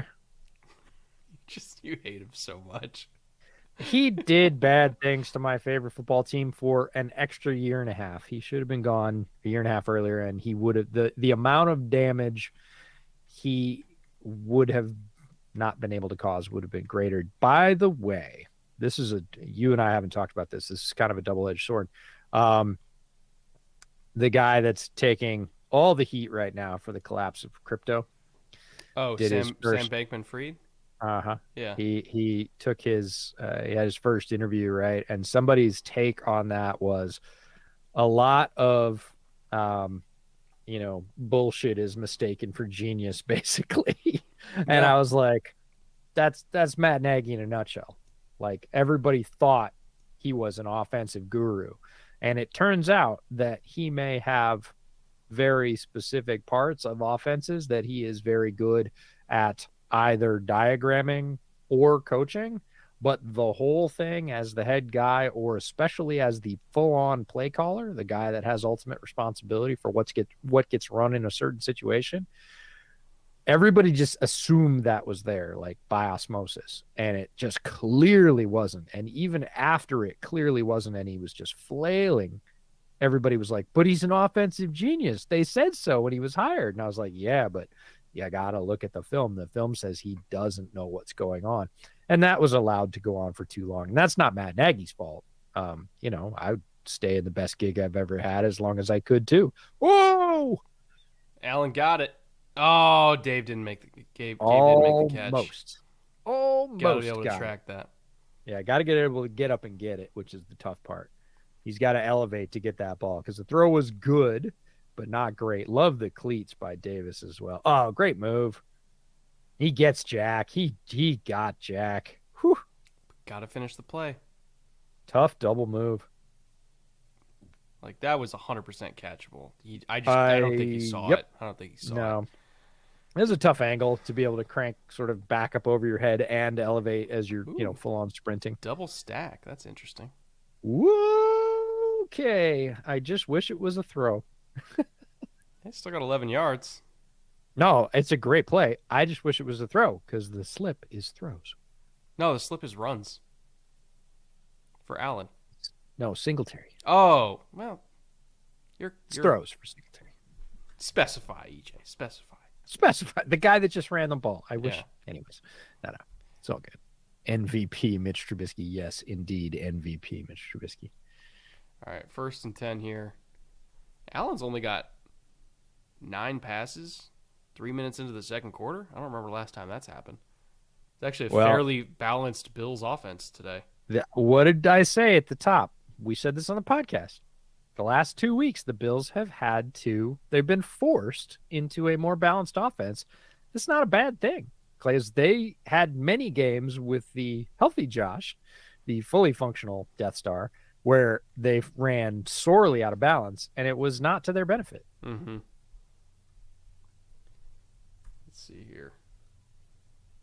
I'm trying to look up a stat here because I think their total pass distribution for the season's like 70%, something like that, which they are well under today. And here's another run. It's three runs in a row.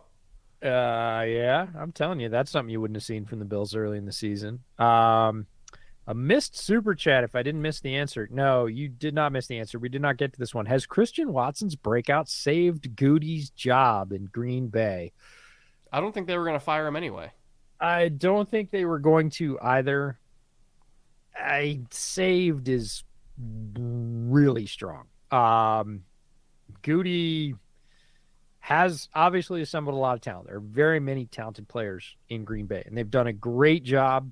Their superpower in drafting is the ability to grab linemen in the 4th through the UDFA portion of the draft that contribute at a high level for many years. They do it over and over and over again. They get guys from the 4th on down at the O-line that other people don't need, overlook, think less of, whatever. And that is a great way to build a football team. He, like any GM, does have blind spots and has not been able to draft certain positions to save his life, and has been saved by some great quarterback play, MVP level quarterback play.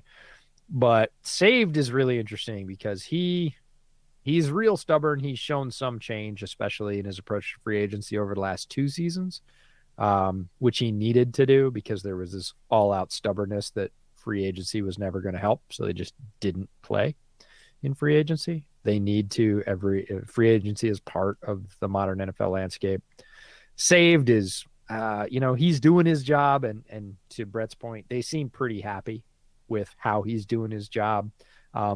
Some other folks, notably our buddy Marcus, who's a huge Packers fan, are notably less pleased with how good he's doing his job. So I don't know about saved.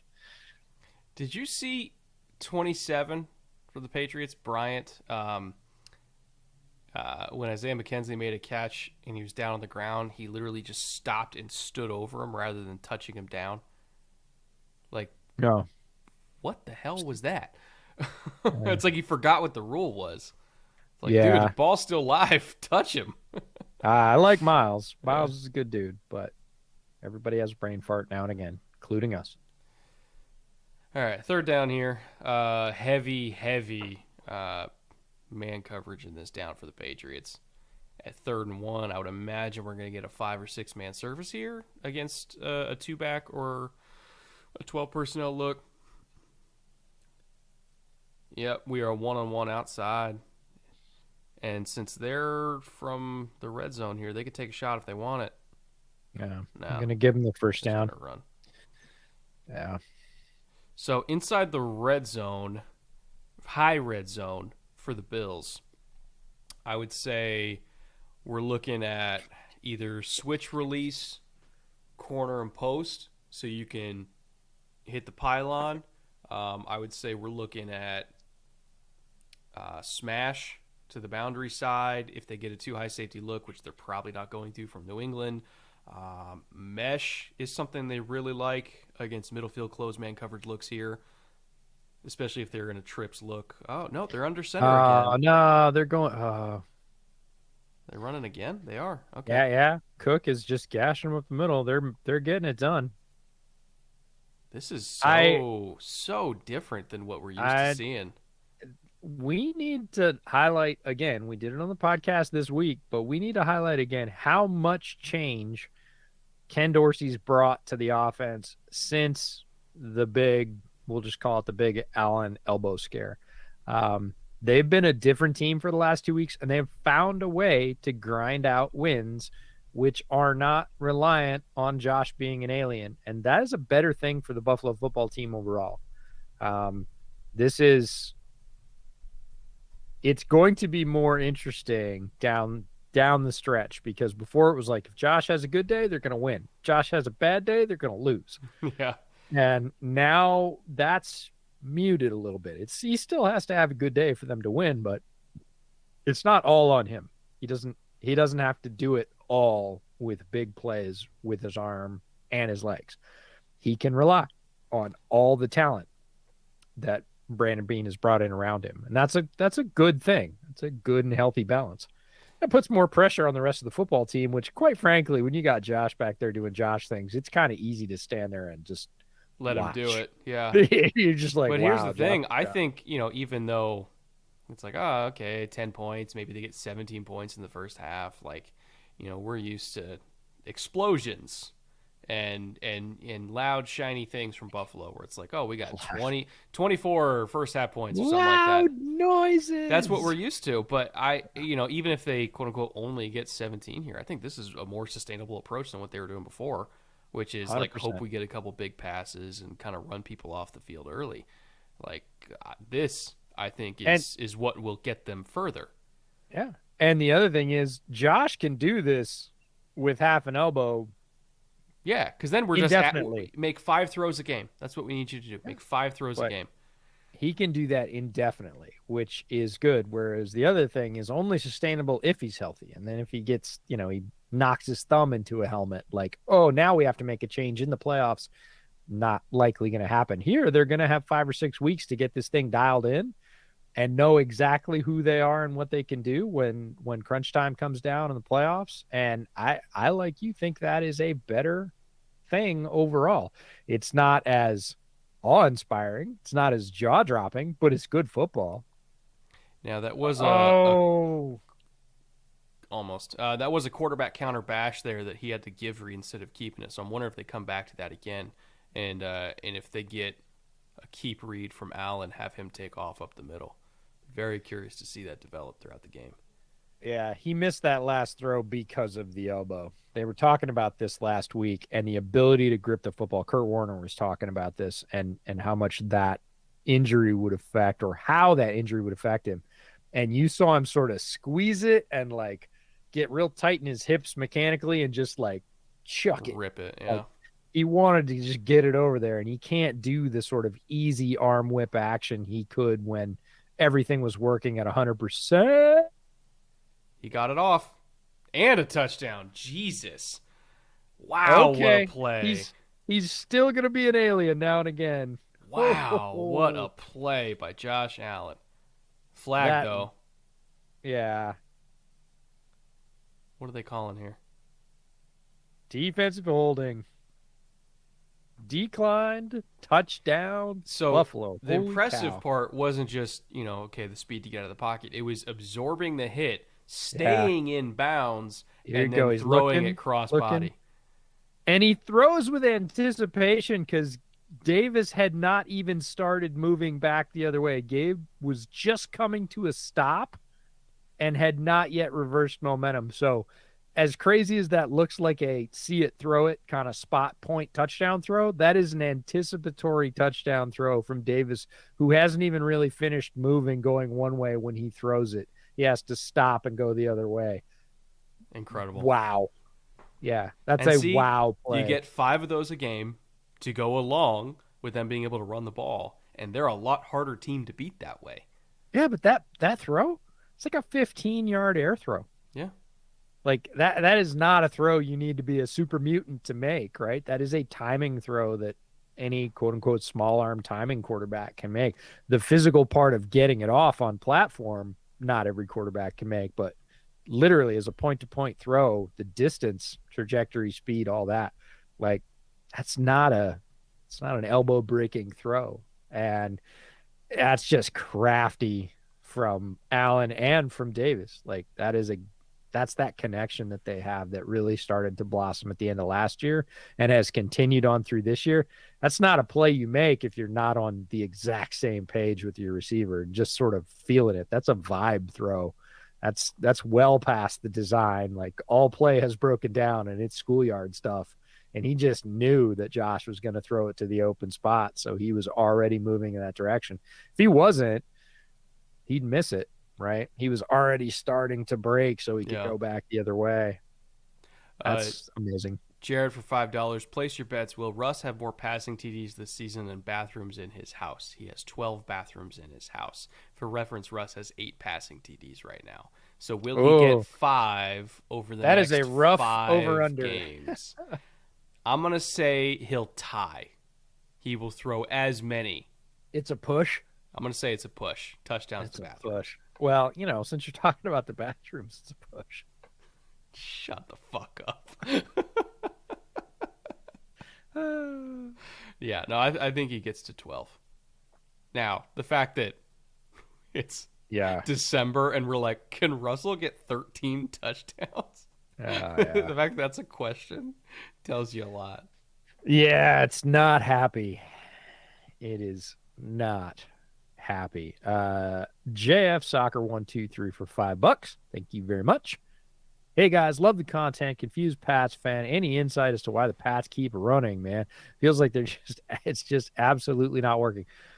If there is a team in the league that fervently believes that you set things up with the run, it's the Pats. There are others, but the Pats are mindful that concept is still something that they want to build off of. And it sure doesn't, I'm with you, it sure doesn't feel like that's building anything. And I think there's some less of that in the NFL with the rise of the explosive play. Typically over the last 2 or 3 years, the whole like, hey, we'll set them up. We won't run this for 8 weeks and then we'll spring it on them and they won't get like, there's just a lot more like our guy's better. We're going to go moss you for 35 yards and see what happens. But it is, I'm sure it's frustrating as a Patriots fan to look at it and go, come on, like it was working. It's not working. Don't you see that? Why don't you adjust? Do I have answers for that? Not particularly right now. I think that they very much trust their defense to, win situational football in red zone, in third down, stuff like that. And I don't necessarily think they don't trust Mac Jones, but I think that they know that the structure around him isn't all the way there where they can just go bombs away. And so they would rather rely on arguably their best offensive player, which is Ramondre, or really just the run game in general, and try to get control of the game through the ground, limit the amount of possessions for both teams, because they believe that if each team only has 9 to 10 possessions max, their defense is going to get more stops than the other defense. So I think that's it's very much a field position battle, a time of possession battle, a turnover battle type thing. It's not that they don't believe in Mac. I just think they believe in their defense and believe in their special teams. And I mean, look at the Jets game; they weren't wrong. Oh man, Tremaine Edmonds doing Tremaine Edmonds things. He's had a good year. He's had a really good year. He's a guy that has continually improved. He was so young when he came into the league and crazy physically talented. Mac, look at the movement within the pocket. Now, the receiver doesn't make the play there. Maybe that's why they don't throw it as much. They don't trust their guys to make the catch. That's Hunter Henry, and I would assume he would make that, but it was tough. But like, regardless, this is the difference between process and result. The process in the pocket by Mac is great there. Yeah. He avoids the rush. He keeps his eyes downfield. He is open to throw if a receiver pops open. The fact they didn't complete the catch doesn't mean that his movement or his choice within the pocket is bad. His movement and choice within the pocket was really good, and they didn't complete the catch. That's sometimes what happens when you sort of scout results. You're like, well, he didn't complete it. Yeah, but that's not because Mac didn't make good choices in the pocket. He did. Paxman for $2. Brett, are you going to Lud's chess boxing event? I actually ended up having a family thing that same day, so unfortunately I can't go. But I really wanted to. So, unfortunately it worked out. Or didn't work out. Didn't work out. Let's see. Autumn for $5. Welcome, Autumn. Just got here out of band. Brett's audio is in one ear while EJ's works, and all is right with the world. Also, I'm tempted to ask for Cincinnati versus Buffalo tickets. It's in Cincinnati, right? I think it is. I'm pretty sure it is. Also, yes, I have not updated the driver on my Focusrite, which is why it's only coming from one side. Because for whatever reason, Focusrite does not like to play nice with OBS unless the drivers are updated. I wish I knew why, but let me see here. Is it in Cincinnati? While you're doing that, did we ever get the $10 one from Max Robinson after the week I've had living in the Bay, dealing with SF fans, hearing the Saints were going to trade up to get Patty and didn't because of Matt goddamn Nagy is not what I needed to hear, Brett. Now, yeah, Max, this is you and me, same solidarity. I have not had the week you've had, but I don't need to hear it either because it's just no fun. I do find it interesting though that Mahomes knew the Saints were going to go get him, and he actively wanted to go to KC instead. Which at the time, like I'm telling you, if Sean Payton got Pat Mahomes, he doesn't retire. He's still there. Yeah, no way. Sure. No, he's still there, and they're terrorizing the NFC South, like terrorizing the NFC South. I wonder if Brady goes to Tampa if Mahomes is in the division. Would have gotten a few really good games before the wheels sort of eventually fell off with Jay. Seem like maybe they have.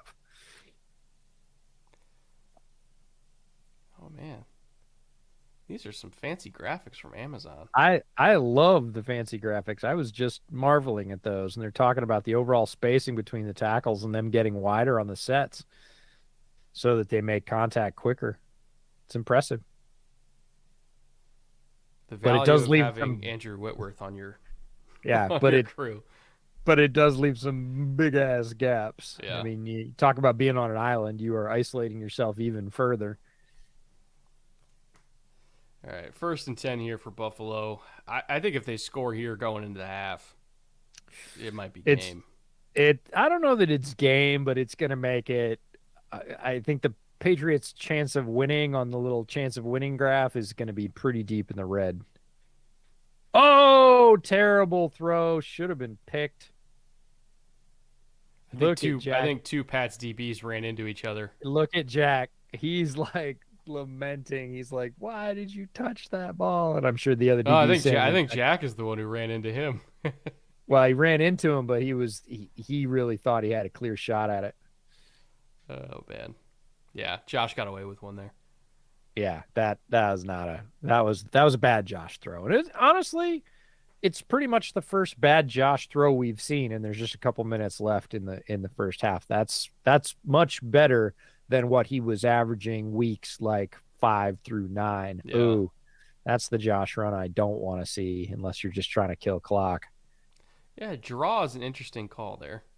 I with a beat up arm, I want to see less of those. Like, hey, let's go where there's not a lot of space in the middle and take hits. Great for our slip, though.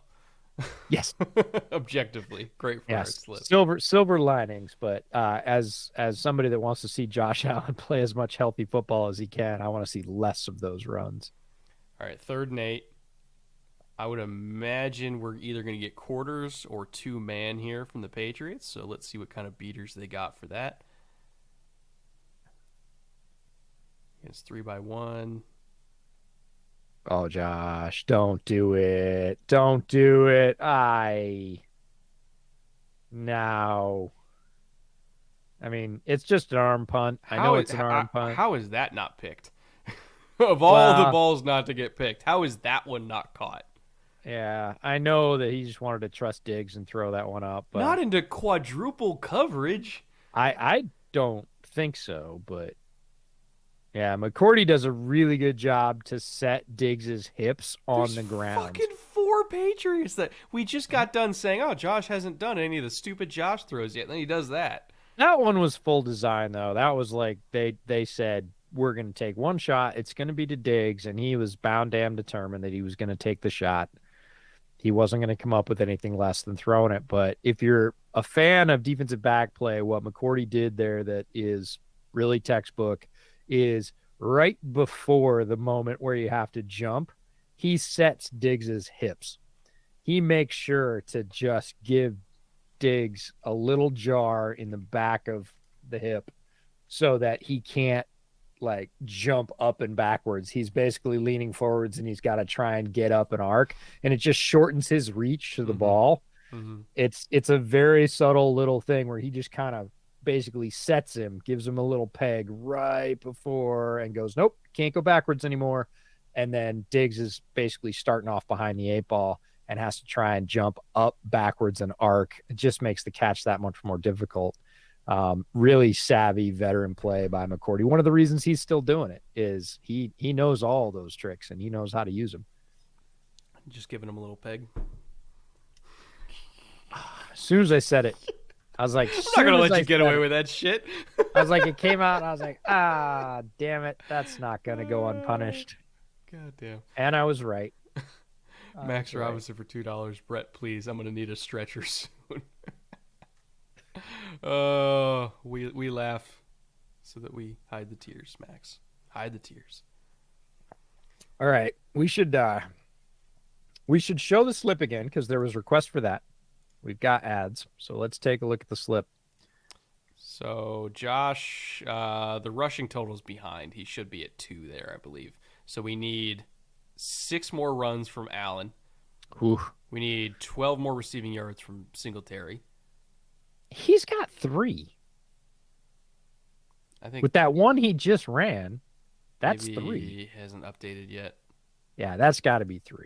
So I think he's at 3. Let me pull up the Google thing yet.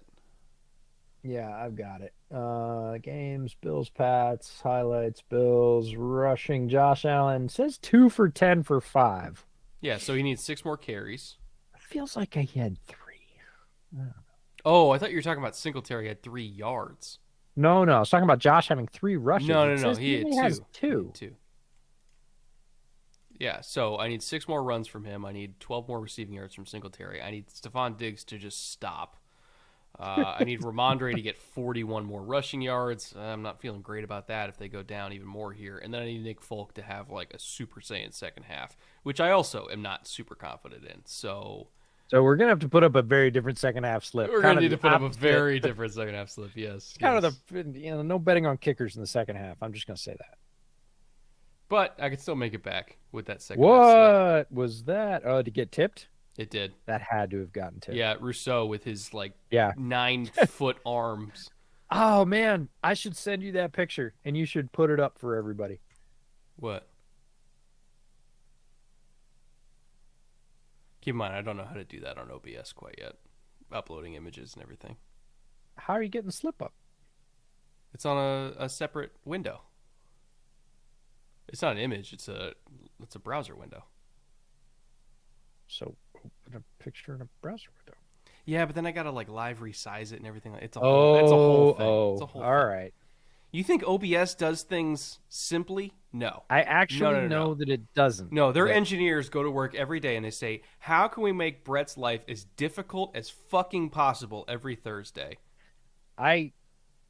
Anyways, we're not going to have that conversation again, and certainly not here, but yes. Where? Texas Dragon 1995 did a $10 super chat. Message retracted. Maybe he's an OBS engineer. I think it just cost us $10. He's like, I don't like those guys. I was sure I liked those guys. I have to find it now. The picture I'm referring to is there was a large poster of Gregory Rousseau at a Wegmans in Buffalo. Oh, that I was standing in front of. Yeah. And we were comparing Brett's minuscule wingspan compared to Greg Rousseau. Minuscule? Right, compared to Greg Rousseau, dude, you're 3/4 of a hand short on both sides. Yeah, that's true. All right, I just sent it to you in DM, so have at it. Barely got the punt off. Short punt. And 2-minute warning. Free timeout. Interesting. Yeah, this ain't looking good. For New England. This is not looking good at all. Not great. They need a blizzard. As the Scottish would say. Does Pickett pass rush? Rough, Russ. rough, Oh my rough, God, Brett, get it together. rough. In touchdowns. Also, curious question since the bye. Pickett has played solid and even put up better numbers than Lamar. Thoughts?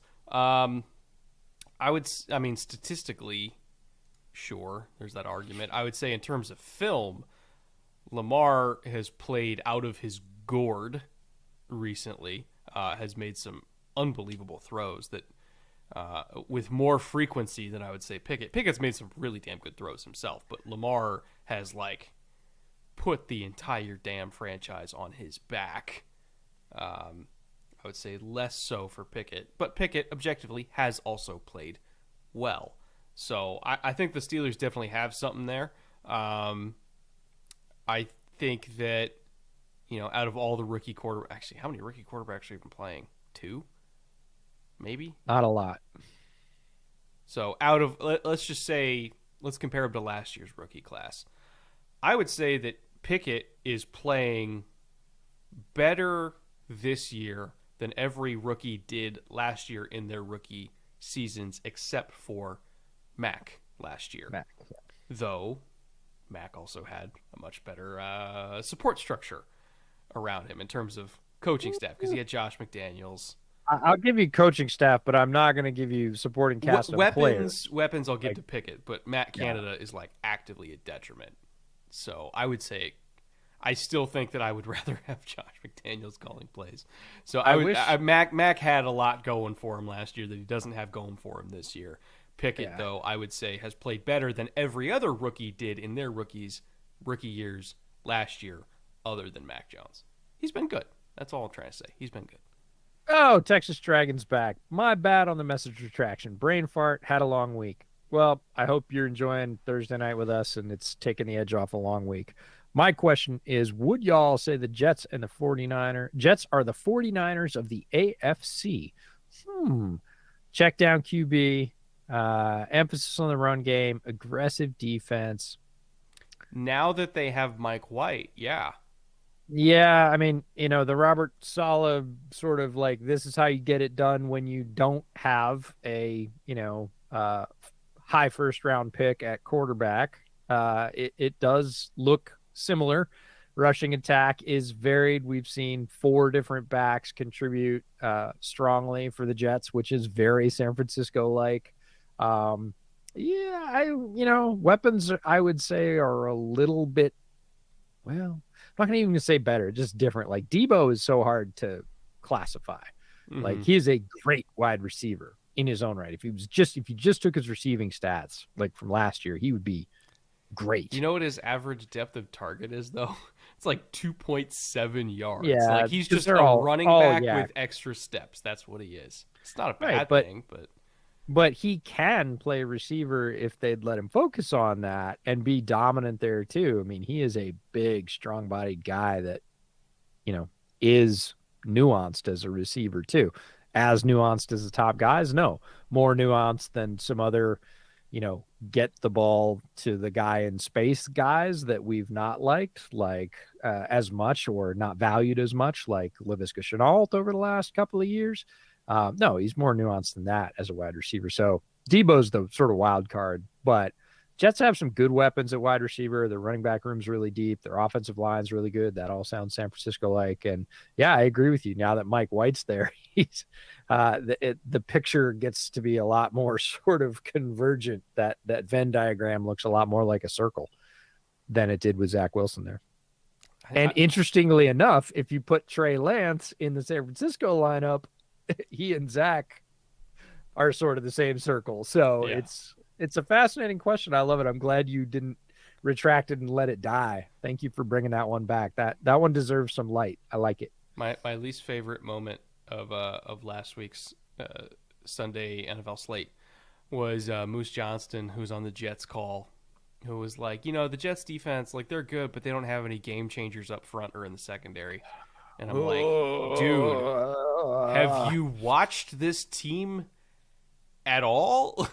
Quentin Williams has played like a top 3 defensive tackle. No, Sauce Gardner has played like a top 3 corner. Like, what the fuck are you talking about? No game changers. He got it. Yeah, we're gonna need that second half slip to hit, EJ. Uh, we're boned. Look at Diggs. Look at Diggs. Oh man, Stephon Diggs. All right, what's the flag? What's Oh, the I hope they don't flag? call this back. That was sick. That was a great throw. Hold Hold on, on Judon. Yep. who? Oh, yo, no, Dawson Knox totally got him. Yep. He's looking right at him. Oh, Look at Judon like, I got you, boy. Like, yeah, stripes. Oh, it's too bad because that was a Jack great throw. Jack Jones. Oh, he's gonna have nightmares about Diggs. That's kind of a light holding call too. Like he got him, I get it, but He got it was a him. light call. Judon Yeah, was but not going to get that sack anyway. no, but he did it right in front of him. And Uh, if that's the argument, then let him go. And not and Dawson Knox didn't know that, so he had to grab on to protect the quarterback. And he tried to let go as quickly as he could and say, "I didn't really." That's too bad. That I was a get it, but beautiful throw. Khalil Shakir. There's your guy. Propaganda continues. You know what I want? I want a combo slip for all Patriots receivers over under besides Marcus Jones.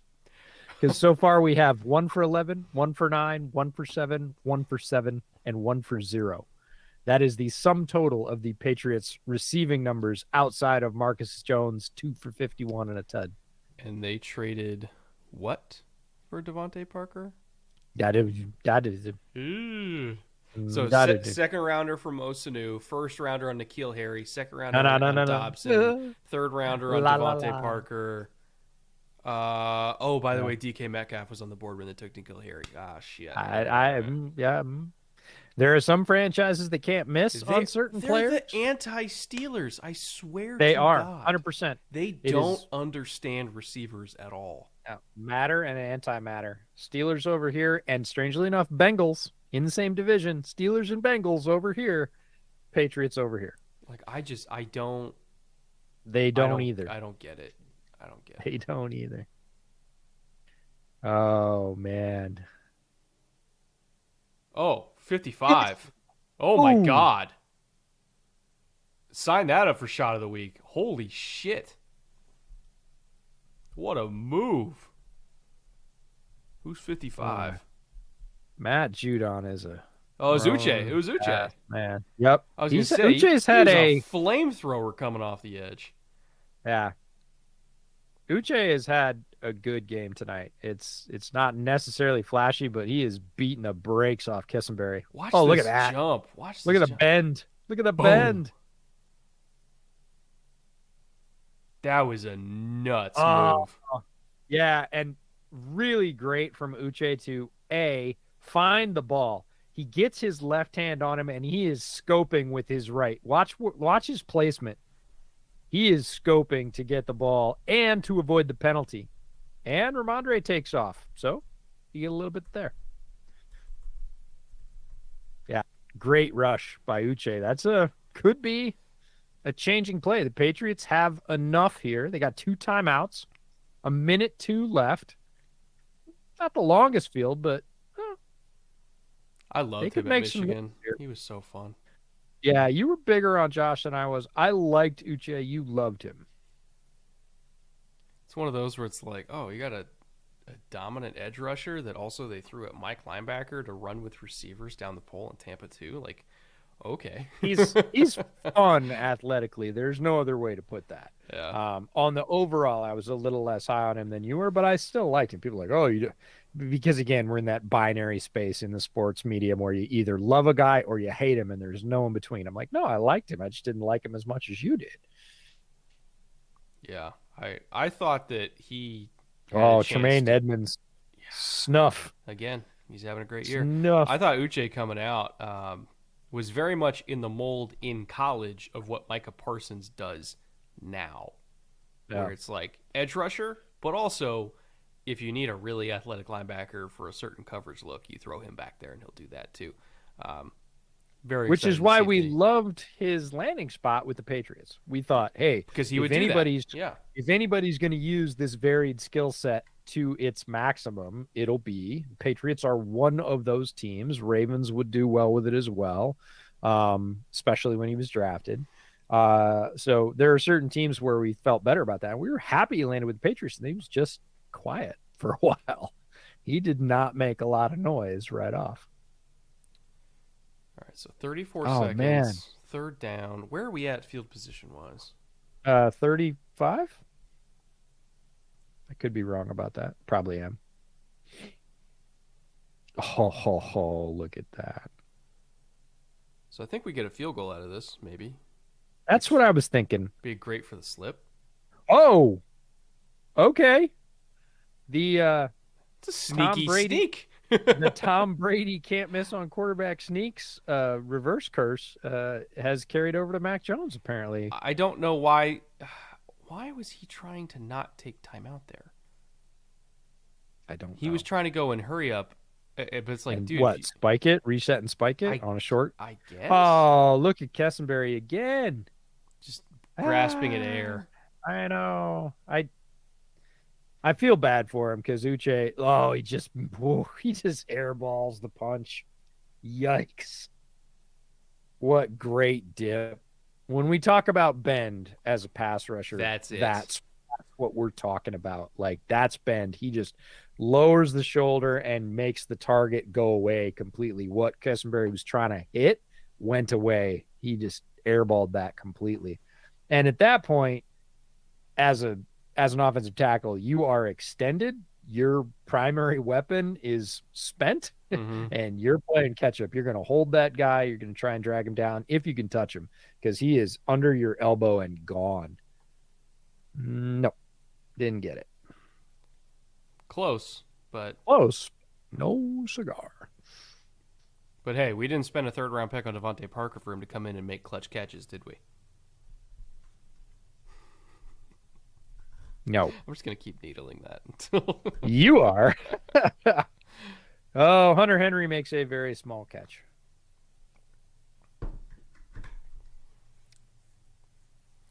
Well, selfishly, I'm okay with stalling this out till the field goal unit comes out. Selfishly, because you just need a Nick Folk kick. I do. A kick helps me a lot more than a touchdown does. Yeah, for sure. Unless Ramondre breaks one here, and then I'll accept that. But I was going to say I don't think you have. We don't have any touchdown scorers for the Patriots on the slip. no, I just have Ramondre at 60.5, which he is at. What is he at right now? He's at 34. And out of bounds. I think that lends itself to field goal. That sounds like a field goal to me. And Nick Folk's been pretty good this year, so. Yeah, and the conditions are cold, but it doesn't look terrible other than that in terms of like being icy or wet or windy or anything else. It's just cold. And it's hard to kick in the cold, but it's not the end of the world. All right. Don't mess this up for me, Nick. Oh, well, thanks for that. I haven't had a flat tire in weeks, says Brett, leaving the driveway. Those are great helmets. Somebody said earlier that the throwback unis were kind of not great, and No, these are awesome. I love these. I disagree. I think these are great, but then again, I lived through them wearing them the first time, and I gotta say, for anybody that was around when they were wearing these things for their main unis, the first time Mac Jones ran out on the field, I had serious Steve Grogan flashbacks. I was like, whoa, wow, oh, I wasn't ready for that. That looks a lot like Steve Grogan. All right. Left hash, And like 48 4/5, like probably conservatively 4/5 of the chat were just like, who? Yeah, it's good. Oh, no! No, he came short. Oh, come on! You shorted He hit the a crossbar. 48-yarder? What's your leg made out of, spaghetti? Oh, he hit the ground. He duffed it. He took a divot. Bro. You cannot be fucking serious right now. Okay, and your slip just took a serious hit. Wow, and it died too. That ball just did not have any carry. I love the Belichick like kickers. Execute him. Yes. Oh my goodness. Bills, no, Bills aren't going to go That's for this. insane. What are the Bills 40 even doing? Why yards. don't they just kneel this down? It's the What do you? Bills. Yeah, but why? This is why. Oh no! Jeez, what are you doing here? Now they're gonna nail it. They Hey, if Mahomes did it in 13, they're gonna try to do it in 9. You know that. donk, donk, donk. Oh, That's Brett on Brett. I don't jinxed it, care. Brett. Yeah, it totally is. I'm that one. I'm with you. Like there are certain things you just don't say at certain times, and that's one of them. Did you ever play baseball, Brett? For 11 years. Yeah, so you went up to the guy in like the 6th inning. We're like, man, this freaking no hitter you got going is awesome, bro. Yeah. Just keep No, heaving it. no. Top of the second. Hey, you got a no going. Let's keep it up. It's like you got So a you've 1, been- 2, 3 side in the first. Let's go. Let's go. You you've got a been- no. Honing the curse since like grade school. No, I actually would. Oh, I my would. God. I was a catcher.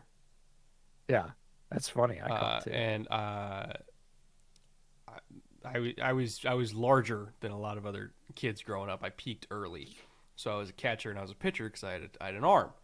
And they made It's got an arm. They eventually made me a catcher because I was the only kid on the team who could throw people out at second. And so I would sit there and I would fuck with hitters. And I was like, God, I must have been 11, 12, something like that.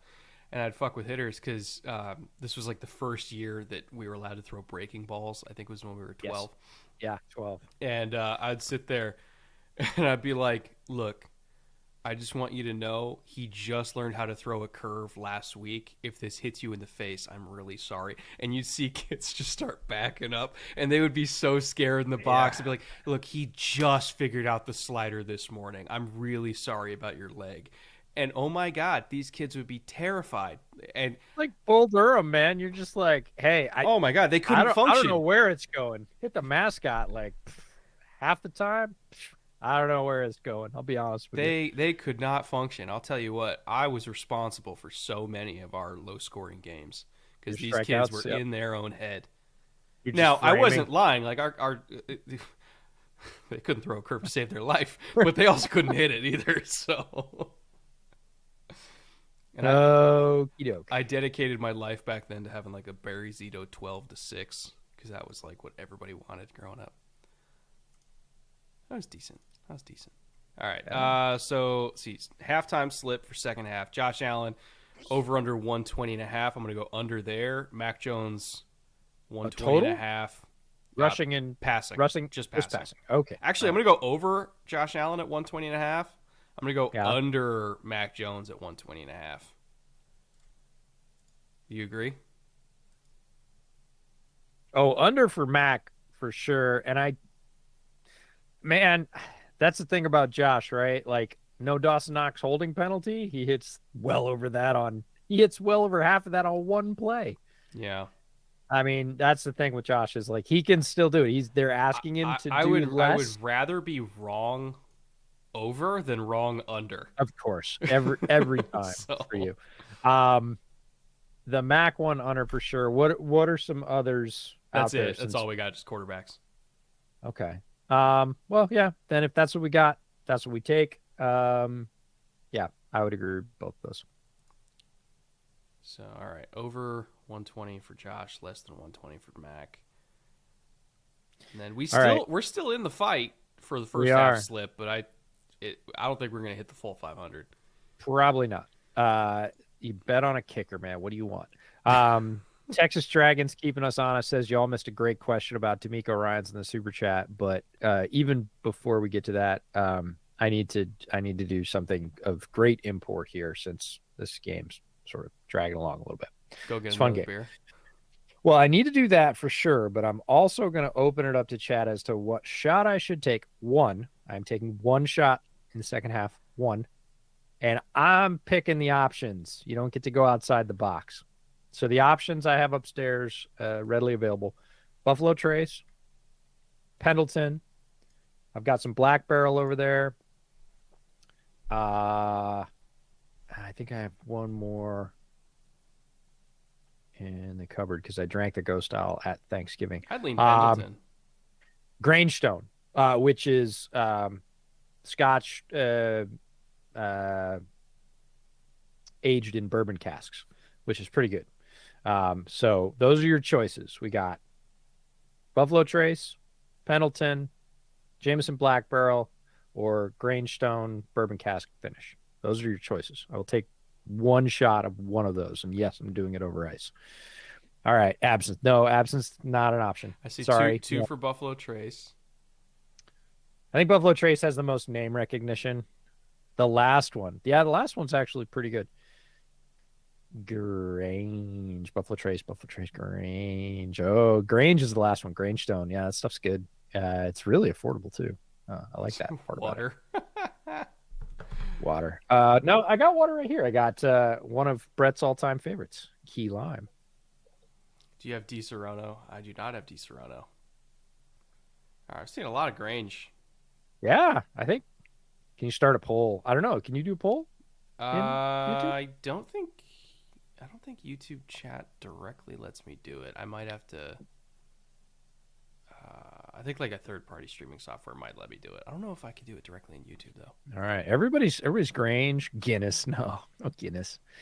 I don't have any Guinness right now, and even if I did, I don't think I would tonight. Grange with a milk chaser. Okay, they're like, if we can't make you do absinthe, we're gonna make it hurt as much as possible. Christ.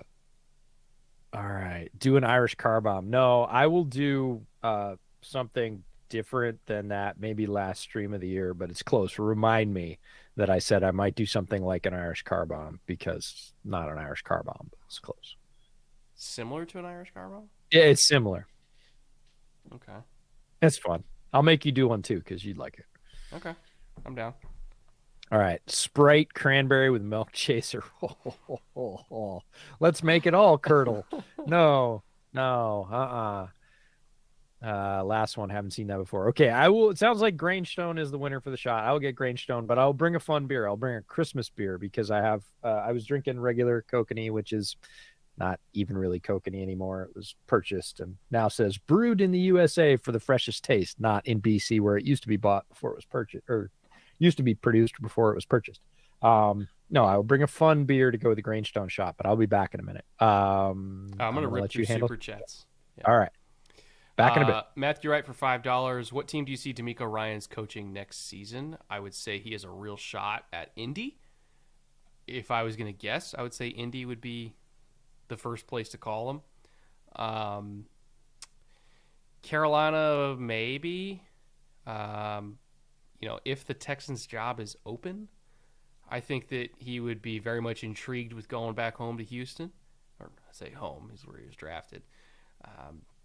But I would say either Indy, Houston, or Carolina, depending on job availability in Houston. But if they make no coaching changes in Houston, Indy is probably the most likely scenario. I don't foresee Jeff Saturday staying on next year. Like, I think he's done a fine job of like stabilizing the locker room in terms of vibes and everything like that. But like, you saw the inexperience creep up last week with the horrible clock management in that game. Like, he's not experienced as a coach, and that's very clear. Like, I think as a vibes guy, he's fine. In terms of managing the game, he's still got a long way to go. So I'd probably lean towards D'Amico for Indy between those two. Let's see. JJ for $5. I asked because it was all over Steelers Twitter, and I haven't been able to watch a full Ravens game in a couple weeks. I plan to watch the Jags game tomorrow. I think that if you're referring to Lamar going Super Saiyan over last month, Lamar legitimately has played extremely well. The stat sheet is lying to you a little bit. And it's nothing against Pickett. Pickett's also played well, but I think that if Lamar had a better structure around him in terms of healthy weapons, a lot of their weapons are not healthy, and in terms of a different pass game coordinator, I think that we would really see, what he was truly capable of, because he is a great passer and obviously he's a great runner. Like, he is not the problem in Baltimore at all. They've had some games that unfortunately they lost that they really shouldn't have, but overall I would not say that he is the problem. He's played really, really well. Jawbreakers for $5. Brett, can you talk negatively about Saquon so he can have a Josh Jacobs game? Oh man, we need the Giants' offensive line to stay healthy. That's what we need. They've been a little banged up front. It was either last game or the week before that they were down like 4 offensive linemen. And also I think that teams have caught up a little bit to the tendencies of the Giants, which is a unrelenting amount of bootlegs over and over and over again. So I think that teams are kind of overplaying that a little bit. They're playing a lot more tilt fronts, the 6-1 type stuff, and really taking away that zone run game with Saquon. And so it's been a little bit rough last few weeks, partially because of injuries, partially because of defenses kind of scheming for what they do well. If they do get a lot more of those tilt fronts, I'd like to see them run more counter. They don't run a whole lot of counter there, and that's kind of the way that you can get teams out of that so that you can then go back to all the zone stuff and the power stuff. So, Dable's been around the block. He knows all this, but I would like to see them kind of vary up the run scheme a little bit. All right, let's see here. There's a couple that I missed. Brian Garland, $5. Brett, can you switch ports for us earbuds users? Yeah, sure. Let me go into the left. Hold on.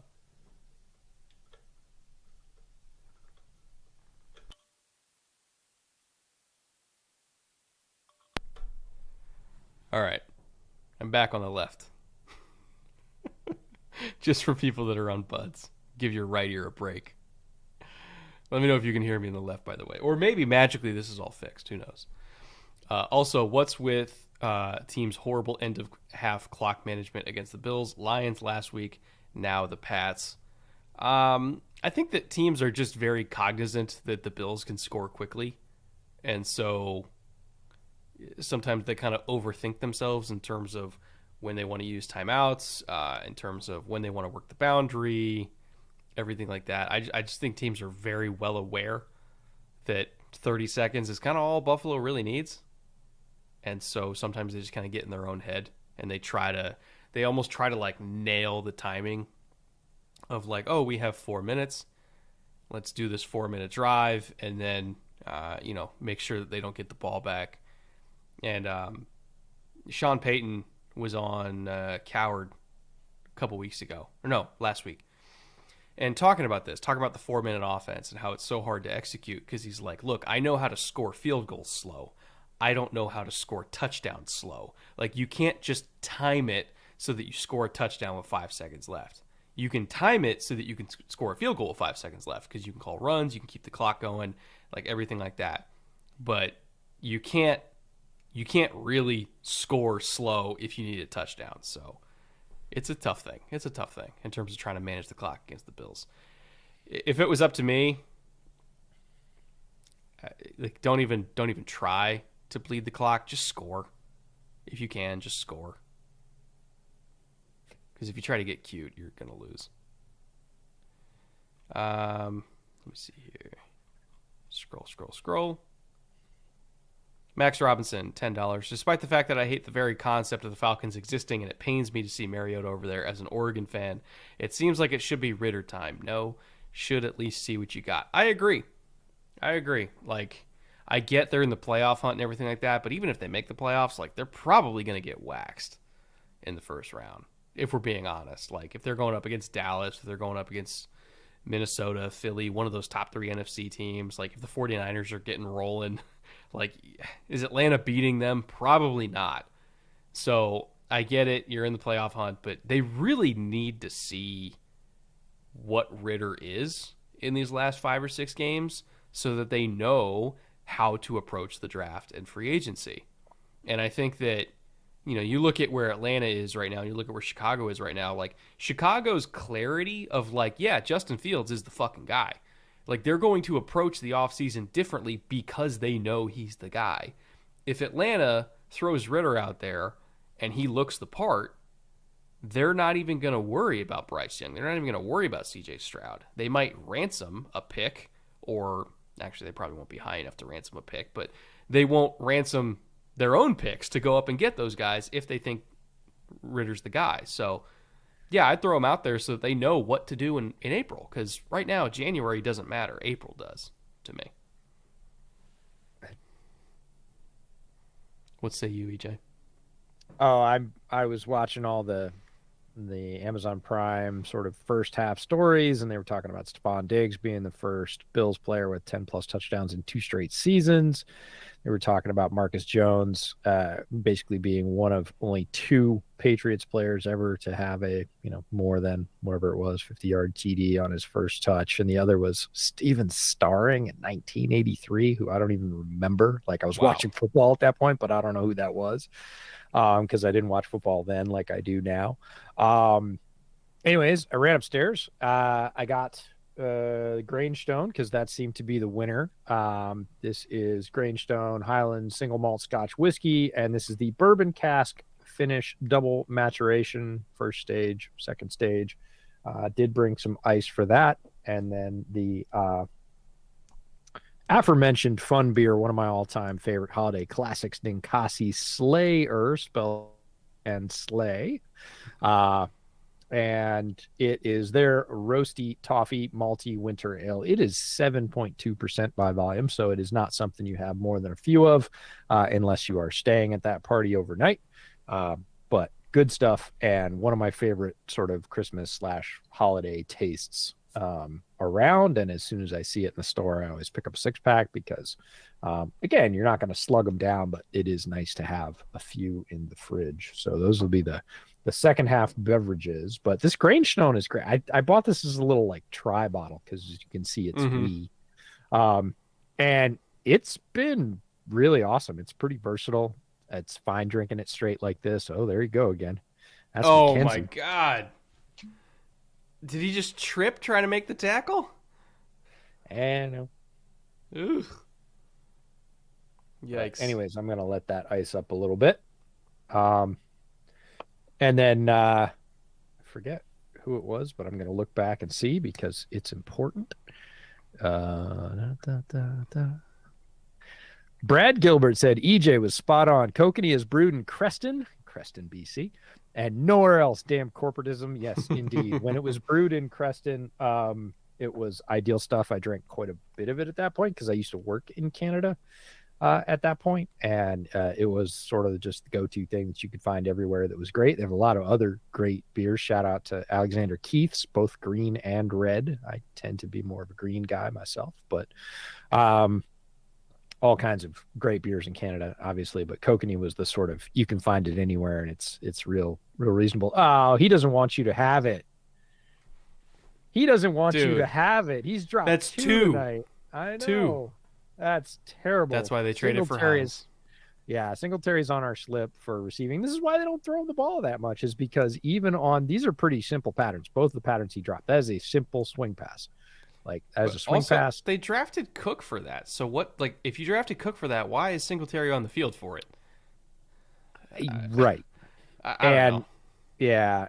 And, I think they drafted Cook for some other things as well, but the whole point is you're not getting See, that's stuff that Cook didn't really do in college, break tackles. Like, no, he's actually gotten better as a runner in the pros. He was a very one-dimensional runner in college. I'm wondering if he's gotten better or if this is one of those things kind of like Jack Sanborn where he wasn't asked to do those things in his system because he didn't do them in college. I will agree with you there 100%. And that's why I had him so far down in my running back rankings, because I was like, a lot of times when you saw big gains from Cook in college, especially at Georgia, he was running through a tunnel, man. There was a 3.5-yard gap that offensive line, 2/5 of which is now playing in the NFL, would just blow guys off the ball. And like, yeah, James Cook is fast, and he would zip through a hole. And there was one big run that everybody kept telling me to go back to. He literally ran through a 4.5-yard wide hole. It was counter. Like, and he didn't and he didn't encounter anybody, no defenders for 25 yards. And the first guy he got to tackled him. Yeah. And I was like, so he got 25 free yards and nothing more. Yeah. And it's weird to see a guy with a huge gain and say, oh, he only got what's blocked. But literally, he only got what's blocked. Yeah, another run for Josh. Another run. All right, give me five more. That's three. I really thought he had three in the first half, but apparently I missed one because the statisticians do not agree. See, Autumn had a super chat here for $10. Got to get one last in before bed. I may ask for the tickets for Christmas. Also, I'm probably going to get trained as a bartender when I hit 21. Heyo. Also, does Lou Anarumo get a head coach job this offseason? Should get an interview. She also asked, also tips on doing football content. So I'm going to address these one at a time. One, yes, get those tickets for Christmas. That's going to be a great game. Two, yes, go be a bartender. They make great money. Three, will he get interviews? Probably, because he's done a really good job with that defense. He should. And then four, tips on doing football content. Be honest. Number one thing, be honest. I think that they're more on sports TV than anything. In sports TV, there's been a trend of just saying shit to get people to watch. Don't do that. In the long term, that will not pay off for you. Be honest with your opinions, because right or wrong, like, people will respect the honesty. Like, if you're going to be wrong about something, at least be wrong because you actually believe it. If you're going to be right about something, people will respect that, you had that opinion and were right about it. So it's okay to be wrong. It's not okay to just say shit just to say shit. Not that I think you will, but that's one thing that people watching this, it's like, oh, they want to grow and they want to do sports media, independent sports media.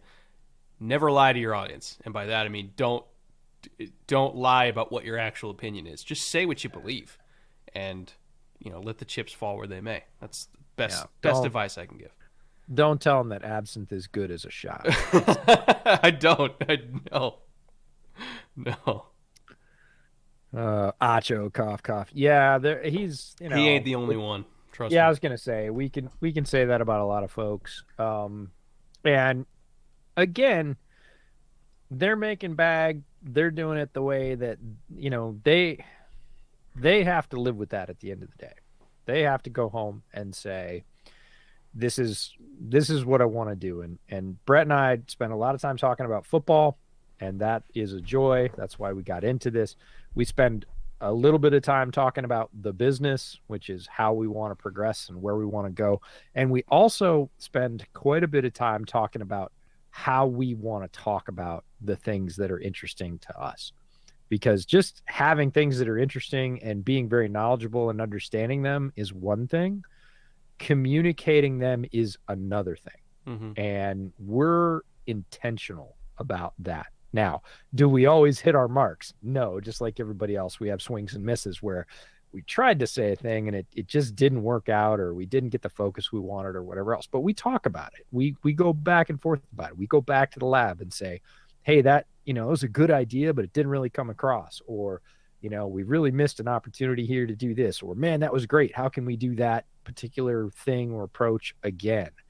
And we spend a lot of time talking about that craft of talking about football, sharing it with all of you, bringing you in, making sure that it's relatable, making sure that it is open and equitable.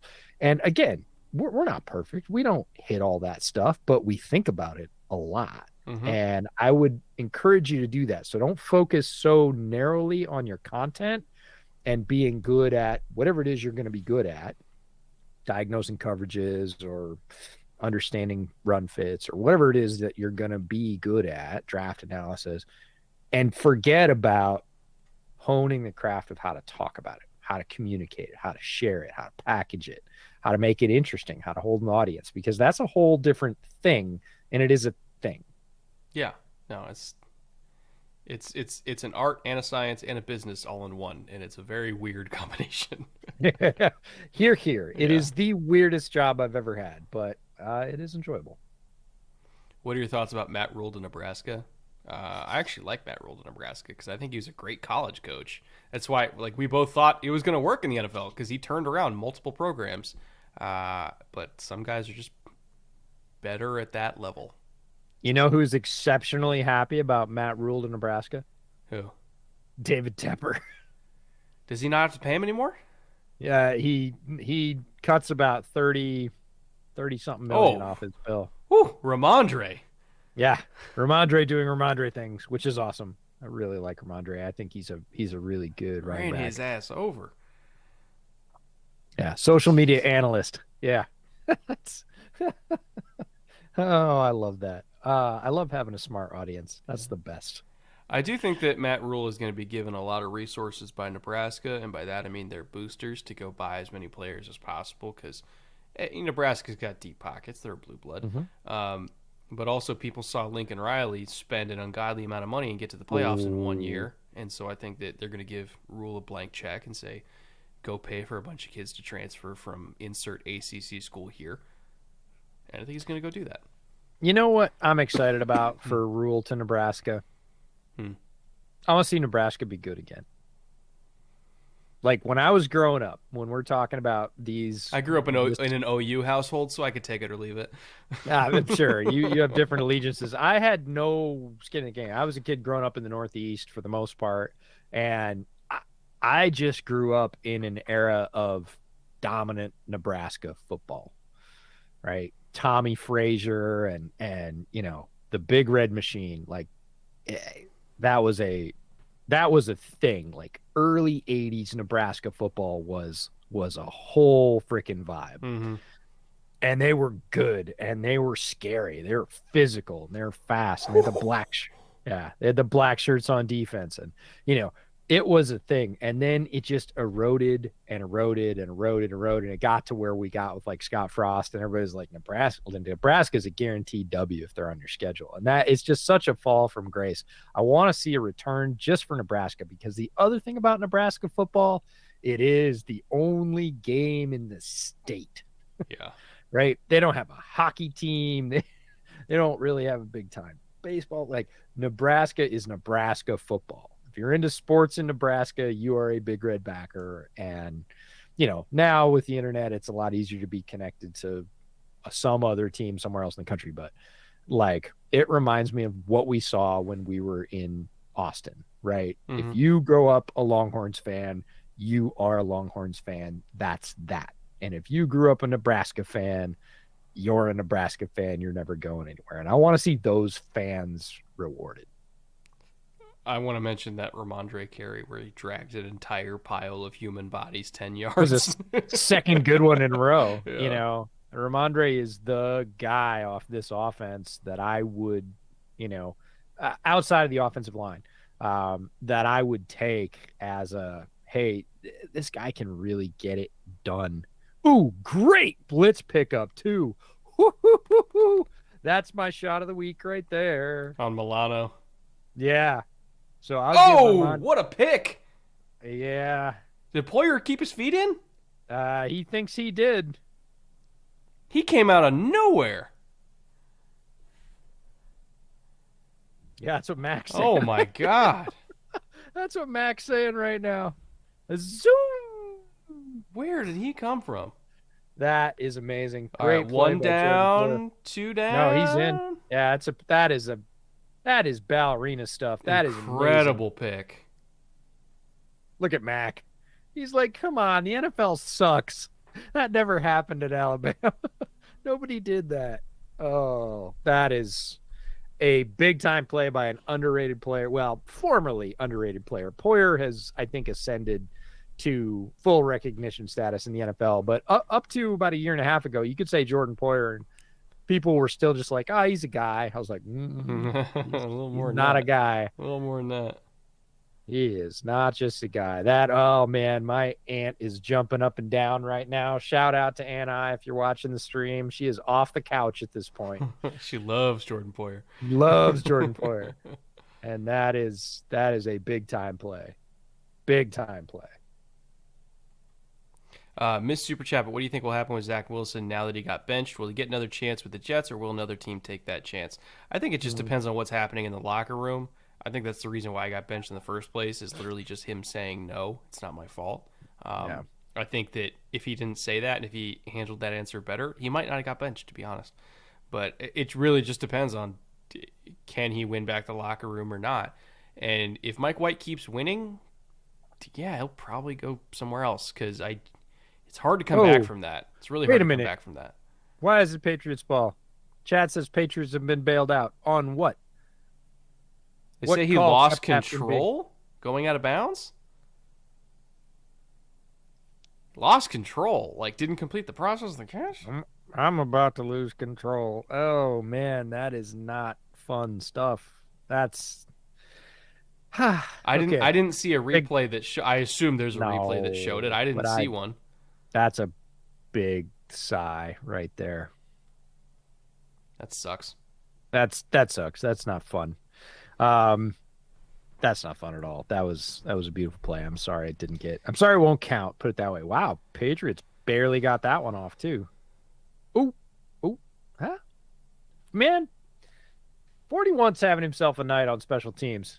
That guy is charged up to be playing NFL football. He doesn't care what kind of NFL football. He's just out there making it happen. That's impressive stuff. Mike So White to the Brendan Colts Schooler. 2023. Yeah. No, Jets aren't letting him go. No. In terms of Zach, will he get another chance? 100% he'll get another chance. Will be with the Jets?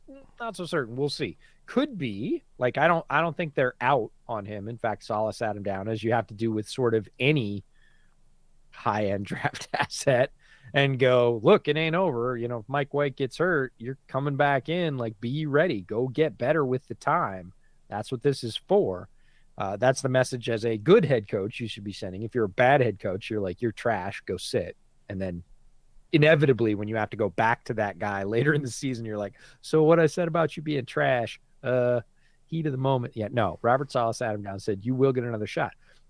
Any pick that high up in the first round is getting multiple shots. That is the legacy of your draft status. Doesn't matter if you're good or not. We have seen multiple top half of the first round quarterbacks get recycled multiple times, even though they're not good, just because they're picking the first and everybody thinks they can save them. So he will definitely get another shot with the Jets. We'll see. I wouldn't rule it out. If Trubisky got a second chance, Third chance, then yeah, Third. Wilson will too. I saw someone on TikTok mix Malibu and 2% the other day, so there's a precedent, I guess, from Max Robinson. Now, what were they doing? Clarified rum? Because you can do that with milk. You can clarify a spirit with milk, and theoretically, it won't leave any milk flavor. But still, no, this is bad. This is bad. Don't do this. This is bad. Oh man. I've always thought about doing like a milk clarified whiskey cocktail, but I'm afraid of fucking up the process and just making the whiskey taste like milk. If you want to put whiskey in milk, just put whiskey in milk. It's No. You don't put the whiskey in milk. You use saying, milk to clarify whiskey, then strain out the I know curds. I guess that's a lot of work. Whiskey does not really mess with milk. Clarified Jungle Bird is impeccable. Yeah, I've seen the pictures and I've seen the videos. I have no confidence in myself to actually make it though. At least make it right. Okay, this as a follow to that is Wonderful. super nice.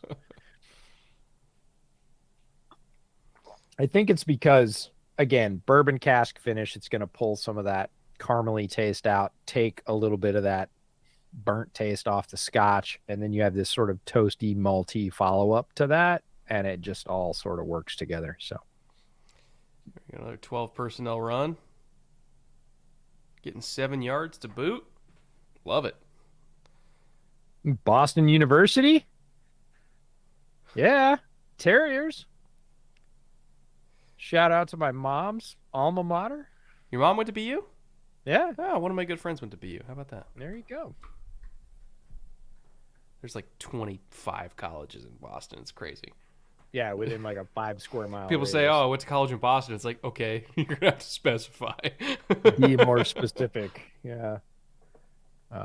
No. All right. All right. 2x2, second and 4. Josh ripping the stick route. All right. So you got the over on Josh in the second, and he he's churning off yards. This has It's a happy the thing. taste of like a 13 play drive just to drive the nail home. I feel it coming. Matriculating the ball, EJ. Matriculating the ball down the field. If you are not familiar with that saying, go ahead and say so in chat, and we'll enlighten you. Hank Stram, back in the day. All right, this Yeah, well, a smells like lot of another. folks in the chat don't know who Hank Stram is. I would hope they Well, know who Hank Stram is. of Oh, course, Josh as running bootleg, we himself would into hope. pressure. Still got it though. But we can fix this, Brett. We can help here. Have y'all tried Buchanan's whiskey aged in tequila barrels? Stuff is hella smoky and strong. I have not had that, but I will definitely look for it. That sounds wonderful. Let's make sure to take a look at the rich people.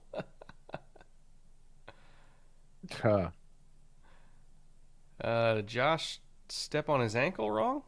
Kind of looked like it. As he was sort of spinning backwards there, it didn't look like it went super well. Something in his lower leg was not super happy. Wasn't Hank the first coach that was mic'd up? Well, that was like 1960 something. So Oh man, wouldn't be surprised if he was the first. Oh. God, okay, I didn't see that shot. Yeah, they're showing all the Allen abuse here, even though he isn't running like he normally does. He is, quarterbacks still get beat up, even though they don't take the headhunting shots they used to. Like Josh Allen's gonna feel tonight's effort tomorrow morning. I think I'm gonna nominate that Uche one for shot of the week. That was just gorgeous. I think the Ramondre block pickup is my favorite so far. Oh, okay.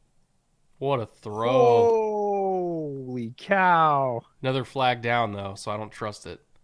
Yeah, but I don't really care about the flag. That is a ridiculous hookup, whether or not it counts. It had to be thrown almost perfectly, and completing the catch was not going to be easy either. Defensive holding, they're going to decline it. Again, it's Jones. That same nod inside like you're running the over. Yeah. Curl back out. Look at that ball, though. That is brilliant. Right there. Like, Nat's ass perfect. Yeah, no, there's really nothing you could do about that. That's a very pretty football. I'm really happy I didn't take the over on, like, Josh Allen 290 yards passing. Well, you might get him your mini over in the second half. So.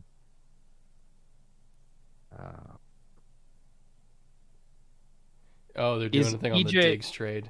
So the trades, Bills received Stephon Diggs and 7th round pick, and the Vikings got Jefferson out of it. Quite possibly the most even trade in NFL history, if we're being honest. Yeah, everybody won for sure. Jacob says, is EJ a Bills fan?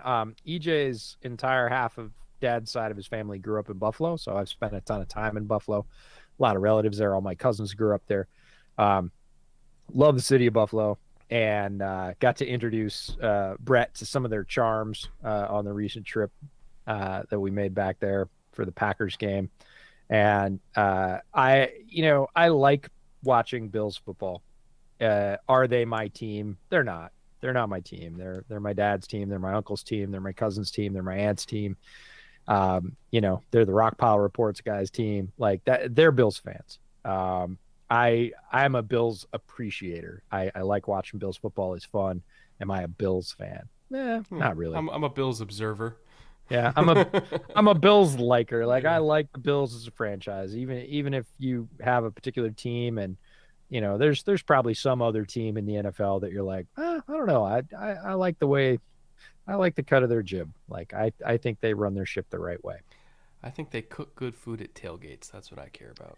Oh, good God, yes. No. Shout out to Eamon. If you're listening, Eamon, really, I've still been dreaming about the brisket and the burn ends. That stuff was staggeringly good. It's when you have your friend from Texas at a tailgate in upstate New York, and he goes, "Dude, your buddies are doing this right."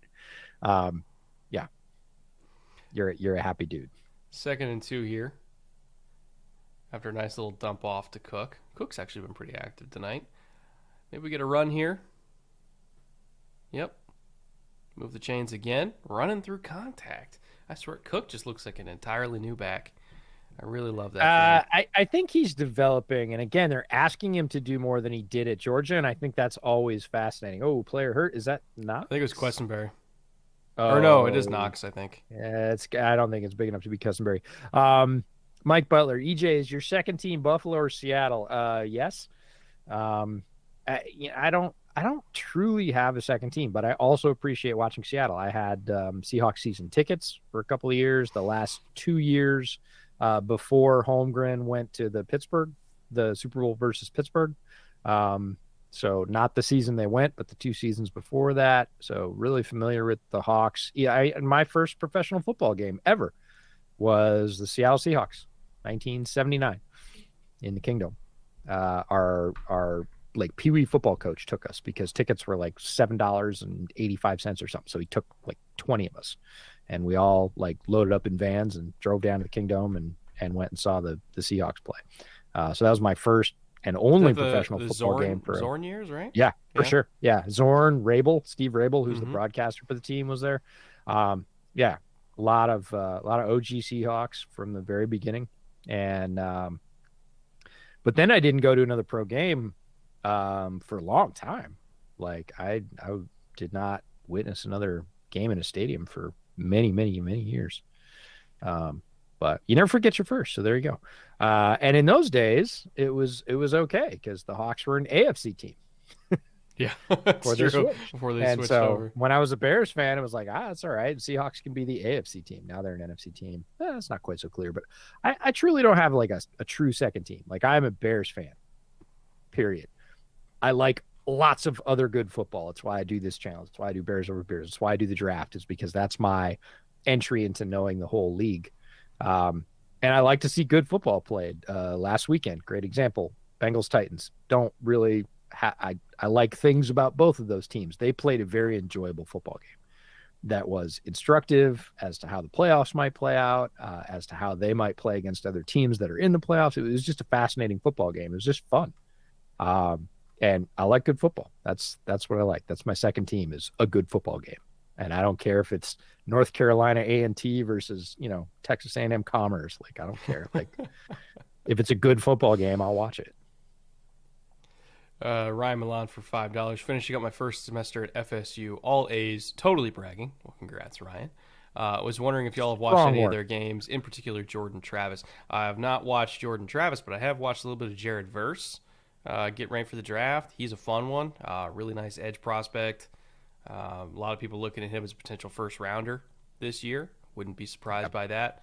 Really talented kid. Not super bendy from what I've seen from him. I've only watched 2 games. Not super bendy, but nice first step, good power. Yeah, he's a fun one. So I look forward to watching. I mean, FSU's a good team this year, so I look forward to watching more of those guys before we get to April. Yeah, another team that I would like to see ascend, much like Nebraska. I want to see FSU get back to the glory days of being, Bobby Bowden wrecking machine, like tough out. You don't go in there and come out with a free win. Yeah, that was a fun era of Seminoles football, and it lasted a long time. It turned out tons of NFL players from that program, and they were a power. They were a college football power, and they have certainly fallen from that. So I'd like to see them re-elevate. I think college football is a lot of fun when Florida State's good. I know Trevor Sycamore is now doing laser eyes at me because he's a Gators fan, but that's all right. We don't mean to offend the Gators fans. We're just saying that Florida State being good is fun for college football. So remember when I said this felt like it was going to be a 13-play drive? we're getting close. We're creeping up. Yeah, we're creeping up. Mike Butler, Gation Laurel says, EJ, do any of your kids like a team different than yours? They haven't picked a team yet. Neither one. They sort of are alternately interested in football or not. Sometimes they are very much so, mostly because it means they get to maybe stay up late and watch a little bit of TV, which is a treat around here. But they haven't latched onto a team yet. And I don't know if they ever will, and that's okay. I'm not one of those parents. It's like, you have to watch football. It's like, football is what I like. I hope you find something that you like as much as I like football, and whatever that is, I'll support you in. Ooh, hands to the face by Jack. Got away with it. Yeah, he's been fighting for his life out there. Yeah, he's not going to be. He'll learn a lot from tonight. Let's put it Also, that way. Bobby Hart's the backup left tackle. And Josh Uche just ruined his life on that Well, play. it's to be fair. Any Letterkenny fans out there? To be fair, um, to be fair, it's not hard to ruin Bobby Hart. No, but like literally first snap he overset and Uche went inside, and it's like, yeesh, it's gonna be that kind of night. Greg Patton says, I agree. My first big interview was with FSU legend Bobby Bowden. I bet that was a hell of a That's thing. awesome. I bet he was a great interview too, because Yeah. Bobby seemed like a very relatable dude. JJP says FSU sucking is best for college football. Go Florida. Oh, Spoken boy. like a Gators fan. Yeah, no, you step on it anywhere you go in Florida or Texas, right? If you pick a loyalty in either of those states, you're you're going to be hated by many, because that's just the way it is. College roots from UNC. Thoughts on Drake May? Any comps? I see Herbert in his delivery. Well, the way people talk about Drake May, his comps apparently are either Thanos, Jesus Christ himself, and then like LeBron mixed with Patrick Mahomes. Somewhere in that ballpark, I would say, is how a lot of people see Drake May. No, he's a good player, though. He's really good.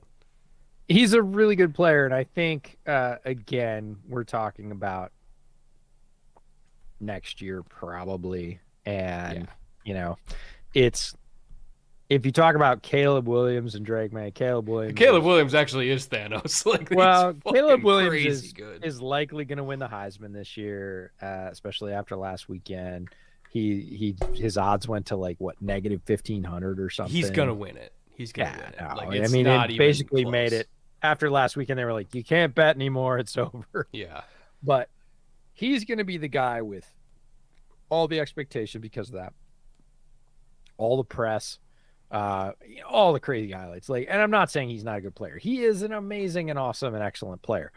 May is going to be the stalking horse, not the dark horse, because he is way better than a dark horse, but he's going to be that guy sitting right over his shoulder as the 1B, 1B and a half, where he's just that half tick below on the field, but his presence has not reached that sort of supernova playing in LA, resurgent Trojans. Now, I think that they're both better than the guys I'm going to compare it to. But if you remember the 2015 draft, where like there was legitimate discussion the entire time, like, is it Jameis Winston? Is it Marcus Mariota? Because they, both were very successful college quarterbacks, and there was an actual discussion. There will be an actual discussion between Caleb and Drake May, probably starting right now until both of them are drafted. Now, but as somebody who's grown up in the USC sphere, aura, yes, for I don't know, my entire life, Caleb Williams forever. He is my Lord and Savior, and I will defend him. He's to my dying ridiculous. Day. He is ridiculously good, but Drake May should not be overlooked. He is, and again, this isn't are you a Caleb guy or a Drake guy? I could be both a Caleb guy and a Drake guy, because they're both really good. But yeah, Caleb will win a Heisman this year, and I agree. I would be very intrigued to see him get a draw of the Georgia defense in the first round, because I can't imagine a more fun thing just for as a draft aficionado to see Caleb Williams versus Kirby Smart in the playoffs. Like that's what I want. That is what? Okay. Jay-Z? Yep. It looks like it. That totally is Jay-Z. 100%. Any thoughts on Purdue QB O'Connell? I want to see him up close. I am intrigued. Color me intrigued. I would love it if he ended up at Shrine Bowl and I was there. It's going to take the hit. Don't throw it. Don't throw it. I need the rush. He didn't. The rush is there, and he's going to take the hit, and he protected the ball. And I don't know. I sitting here in my chair can say, oh, that's an average NFL hit. It's not terrible. He didn't get laid out. Yeah. Sneak touchdown. You just one more? Yeah. Give me one more rush. Give me another rush. You're like tapping your forearm. Give me another rush. What do we got? End of the third quarter. Josh Allen has 4 rushes. We need 7? 4 more. We need 8 total. So He has 7.5. He has 5 now, so we need 3 more. It's Why not impossible. Why did I not tell you to take that under? Well, we thought he was going to throw more, which means more scrambling.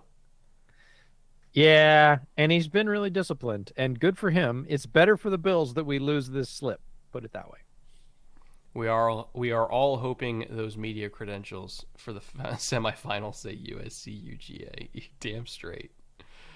Damn straight. Especially if that's the Fiesta Bowl. Like, I wouldn't.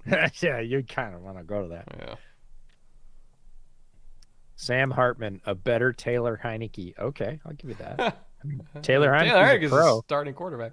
There's you get a rushing touchdown, not a receiving touchdown. I already totally wrote off the first half slip. Like, there's no way. He's like, forget it. It's garbage. Burn it. That's a tax write-off. That's a tax write-off. It's fine. You had to up the bet and bet on a kicker. The combination. Hey, I gave you a chance. And then jinx the kicker. I gave you a chance to tell me what slip you wanted. I didn't tell you to jinx the kicker. Just saying. That's a powerful thing. I texted you. I said, who do you want for tonight? It's true. And I tried to log in on my phone, and because of where I am, it's like, if you don't turn your location on, we will not show you anything, which I understand legality and all, but I was like, I literally can't even look it up on my phone. I have to go home. Okay. How did you do the ones for Thanksgiving? I can see it on PC because they'll let you in on the non-mobile app version without location. They won't let you place anything anywhere without proper location, but I could see it all on PC, so I could scroll through the whole slate, which is how I've done it before. But I was on my phone getting dinner before this. That's the secret weapon tonight, by the way, is I had a nice, good, solid dinner before we did this. So you didn't get blitzed by the third quarter, yeah? So, anybody that decide that I should, take umpteen, blah, blah, blah. No, we're not doing that. Good, solid dinner. We're starting off with a solid base. Always important. Young athletes do it right. This may be where I dip as a Pats fan and enjoy my night, kind of. Yes. Yeah. Game's over, bud. I'm sorry. Yeah, I want to applaud appropriate and healthy fan behavior. And being a Bears fan, we have done a Bears Over Beers podcast for the last 2 or 3 seasons of like, hey, this is the way that you can go forward. And if you choose not to go forward this way, that's okay. If you choose to mow your lawn on Sundays or snowblow your driveway, whatever the case may be, because you don't want to sit in front of your TV and try not to throw things at it, and you know that about yourself, I'm here for it. Like, go be healthy. Like, mentally and physically, go be healthy. Do not pound yourself into a wall just because of fandom. That's dumb. Like, if you're out and you don't care until the draft and then you'll start caring again, just know that about yourself and be cool with it. Like, just be cool with it. Be happy, be healthy, and make that choice. I see too many people that just grind themselves into the ground about something they have absolutely no control over. And that's not healthy. Like, that's outside the realm. Matt Curran, 14 play, 94-yard, 9-minute drive. So I was wrong. 14 plays, not 13. Yeah, I was going to say, you were play short there, which, is kind of like your slip. You're just a little bit short.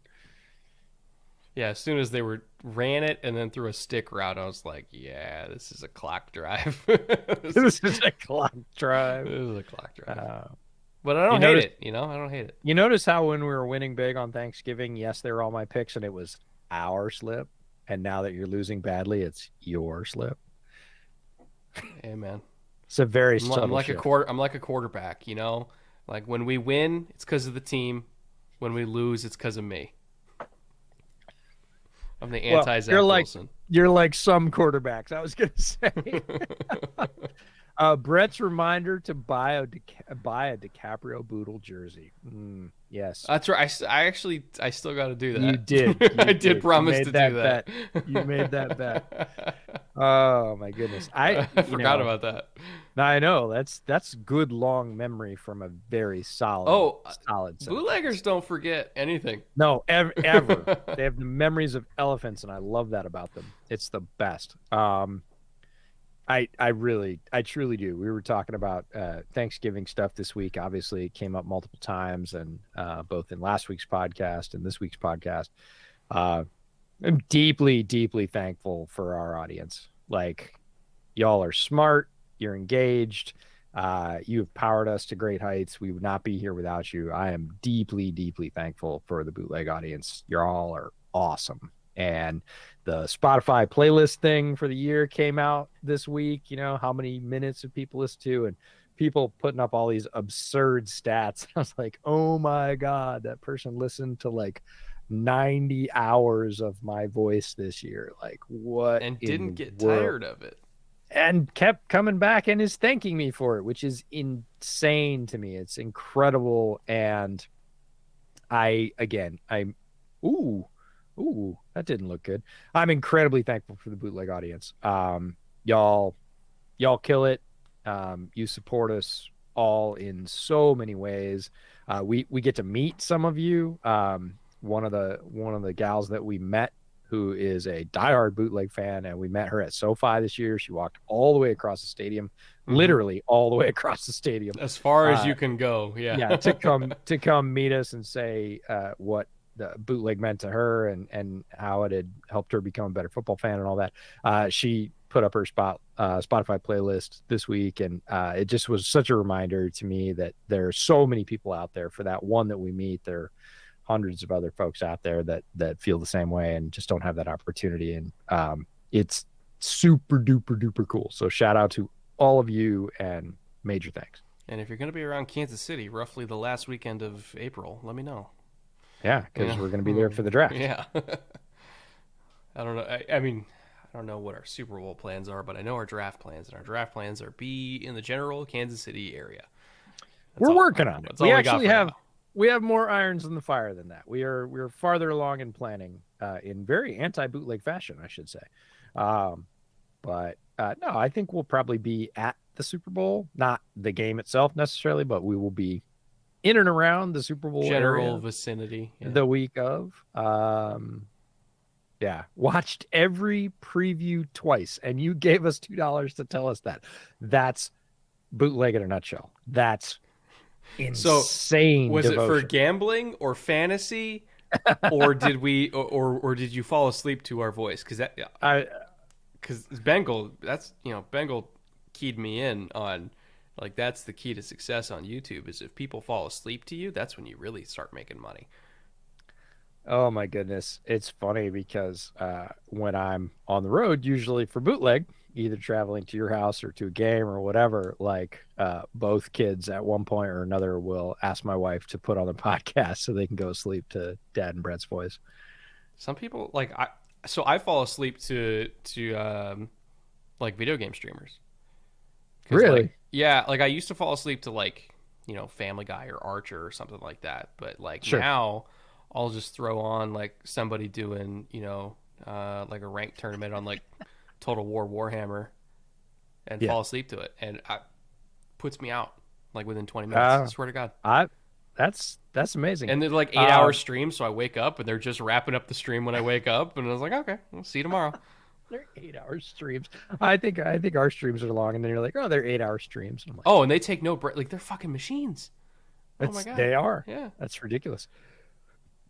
Conquistadorito, was your favorite podcast was where I ended by saying so long, sickos. Yeah, no, it's true. It is a term of endearment. Bootlegger is an earned title. You have to sit through a lot. We put out a lot of content and we think it's good content. We, all killer, no filler is certainly the internal mantra. And, but to sit through all of it is still, it's effort, it's resolve, and pleased about it. So. Zach says, neither. I just like the content. That is the highest possible compliment you can pay us, sir. I appreciate that. As content creators, that is our title. It's a heck of a thing. I throw on commentary videos like Drew Gooden's SNL video. First of all, love that video from Drew Gooden. Second of all, Drew Gooden, diehard Miami Dolphins fan. and subscriber to Film Room. Oh, well, there you go. Yeah. Is he a bootleg subscriber? Let's make it happen. I'm not sure, but he sticks around the channel for the one time every year I do a Dolphins video. And then I thought it was awesome that we both got to that Travis reached out to both of us this year because the Dolphins are playing the Bears, and he had you on the podcast as well. I was like, that's nice. It's a good split. I'm happy for Dolphins fans, man. They are they definitely deserve what's going on right now in terms of being a rabid fan base, and I think the 2-and-on thing is hilarious, and that's cool. Mark Kreutzer for $5. You guys have gotten me through so many janitorial shifts, especially the preview eps, and helped me be a smarter fan. I should be thanking y'all right back at you, Mark. You've been here for a long time. You've been an avid supporter. Can't thank you and everybody like you enough. None of this would be possible. We wouldn't have been able to expand the content this year and do these Thursday night streams. We certainly wouldn't have been able to do the big push on the preview episodes and really crank up the content there. This is because of you and because of your belief in us. That's why advertisers come to us and say, we're interested. We want to support you, which again, helps us move forward, helps us go to games, helps us be better fans, quite frankly, and be more involved, get more chances and more bites at the apple, more swings at the plate. All that stuff really comes into play for us.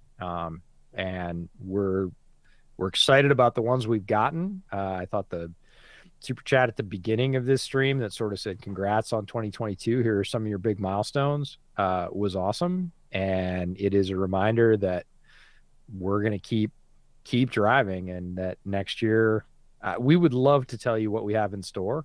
The answer is we don't know, because we just know it's good. The craziest crap comes down the pike, right? People reach out and say, hey, do you want to do this? Do you want to come here? Do you want to, and it comes together and we get to go. And I'll have to relate to you, Brett, my experience of sharing the fact that I did a shot out of a bowling ball with a former colleague who's a germaphobe. Who's like, EJ, what the fuck are you doing? She was like, you did. Hey, they wiped it with a tissue. Yeah, she's like, say that again. And I was like, yeah, it's what it sounded like. I took a shot out of a bowling ball. I think the alcohol cleans it, though. Yeah, that's what I said, which is a very lame excuse. And she was like, oh my God. And I was like, I really didn't think about it a lot. I got put in a position. I made sure that Brett's camera was on, and we just did it. That's the way that went. By the way, Mark, since you said you do janitorial shifts, I got to say, with somebody whose wife, used to run janitorial sanitation at Makita, you better be using Makita vacuums in that outfit. I'm going to be very disappointed in you. And if you're not, I'm going to be very disappointed in you if you're not using Makita. They make wonderful vacuums that you need to be using, sir. Yeah, they make wonderful everything. Shout out to your wife and her wonderful company. Now she runs all the chainsaws. So yeah. Sonny, EJ gonna make me shed a tear. No, just drink some and say it was that. Like, it's easier. I'm not gonna make anybody shed tears. If you want to shed tears, feel free. Yeet says 3,400 minutes on Spotify alone. I saw that. It's crazy. I got Max Robinson here for $5. When I saw you and Drew tweeting back and forth, I thought I was having a stroke. That tends to happen a lot. I was going to say, Drew has that effect on people. He makes people feel like they're having a stroke. Well, because NFL YouTube and commentary YouTube are like on the complete opposite ends of the YouTube spectrum. So it's, not surprised. Yeah, indeed. Then there's me in the middle that's also in like Warhammer YouTube, and there people are like, what the fuck? Yeah, it's funny. You know what it reminds me of a little bit? Like when you were little and like you saw like your teacher outside of school for the first time. Like you were in the grocery store.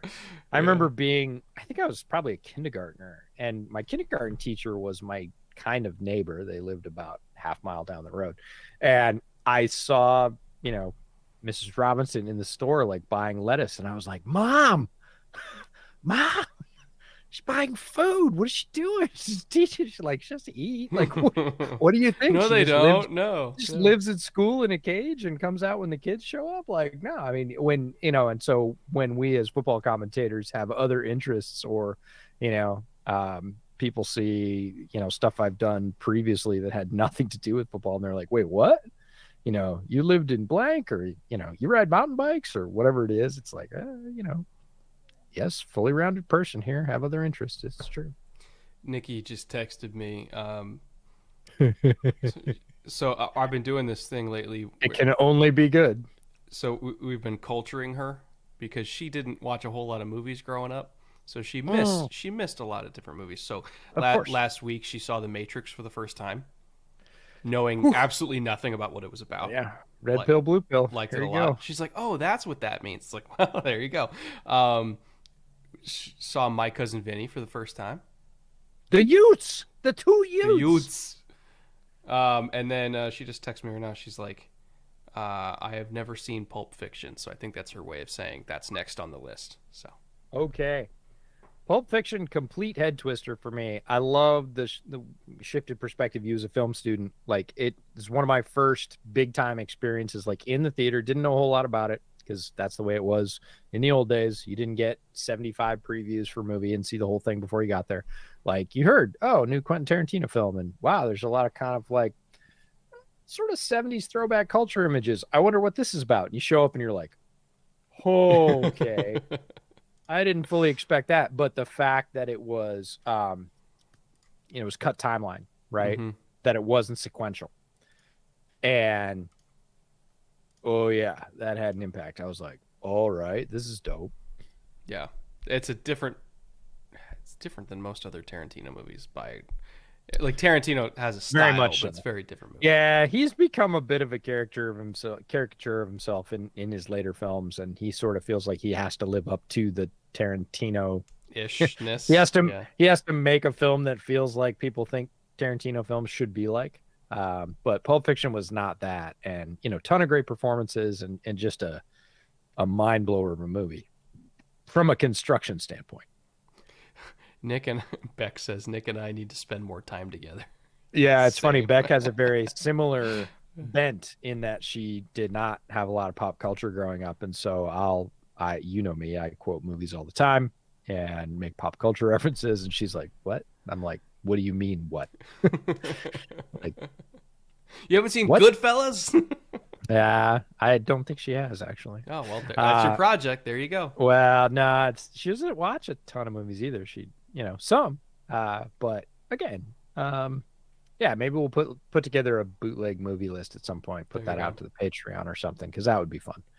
Uh, Um, Jared had a missed super chat. Do y'all think Blake Corum will go back to Michigan now that he's getting knee surgery, or will he bank on the Heisman candidate season and declare? He's a running back, so it's yeah, that's the tough. It's problem. like, will it Yeah, hurt him more to go into the league injured than it would be if he just stayed at Michigan, got money from NIL because he's Blake Corum, yeah, and then came back out, hit the All Star circuit, did all the interviews, blah blah blah. I think he would get drafted higher and probably make more money long term, not just because of NIL, but because of getting drafted higher if he went back to Michigan. Personally, because coming into the league already hurt. I don't know. For most positions, it's not that big a deal. For running back, it kind of is. yeah. Running back is a very different thing because the shelf life is so short. Corum is extremely talented. The injury is that I mean, there's never a good time to be injured. Let's be clear. Wow, what a dart! I mean, I hate to talk about the game when we all know it's over, but that was a hell of a throw for Mac Jones late in the game. It's kind of been over since the second quarter. Just Yeah, been yeah. vamping, We've vamping. just been waiting. We've just been waiting for it to say it's officially over. But Yeah. don't lose the little things. That was a very good throw, and I'm interested to see. Oh, oh, okay. How did That he break that tackle? that's And just the second one Ramondre. and the The third. catch and the tack. Like, that's just Ramondre doing little things that when this team gets better around him, he will look insane. Yeah. Like, he will look. He's so talented. Just one of those guys that got overlooked in the draft and really shouldn't have because he wasn't fast. And people are so, man, speed is eye candy, folks. Ooh, Matt going for it. And Yeah. overshot it. Yeah. I would say Ramondre reminds me of like, imagine You know who he took that shot to, by the way? 11 was Taekwon, right? That's Taekwon. Yeah. Yeah. Ramondre reminds me a lot of LeGarrette Blunt, but like better. I I think I think there are many different comps for that. Blunt is not the first one. I see. I'm a little gun shy. There's history. I said he reminded me of Garrett Blunt in a very specific way, and not 2 days later, Jim Nagy came out and said, "I wish people would stop comparing Ramondre to LeGarrette Blunt." I was Why? like, That's the uh, obvious one. "Well, it isn't because LeGarrette Blunt is more of a hammer, and Ramondre has sweeter feet. Period. Yeah. Like Ramondre's feet are so good that you just sort of you forget about his size. Everybody thinks, oh, he's a big guy. So he runs like Blunt, who is a great short yardage hammer and ran really, really hard. Blunt had better feet than people think for He 240 had plus. better feet than people think, but Ramondre dances circles around him, and that's what makes him very, very different. Wow, Mac running for his life, and they can't complete the catch again. Look at him. He's like, wow, I would love some help here, guys. That would be tremendous. Um, so, anyways, a little bit gun shy about the LeGarrette Blunt Ramondre comp, but I really do think you have to look at the feet first with Ramondre. Now he's getting better at everything else, and he was already good. It's not like he was only had feet and he was terrible at everything else. That catch, one handed, doing this sort of, twirl in the backfield and breaking a tackle, which he's really good at. Shifty's great vision, good feet. The one thing he didn't have is breakaway speed, and so people underrated him. But look at that play right there. Look at that little tiny screen. He gets 7 yards out of it. Somebody brought up Forte in the chat, which like I don't. The smoothness, I'm with you on the just general I vibe think he's more of like physical than Forte was, even though. I think you might want to go back and watch some Matt Forte. I watched a lot of Matt Forte. Like, again, this is not me not saying that Matt Forte wasn't physical, but I'm saying that like Ramondre, when he hits you, you stay hit.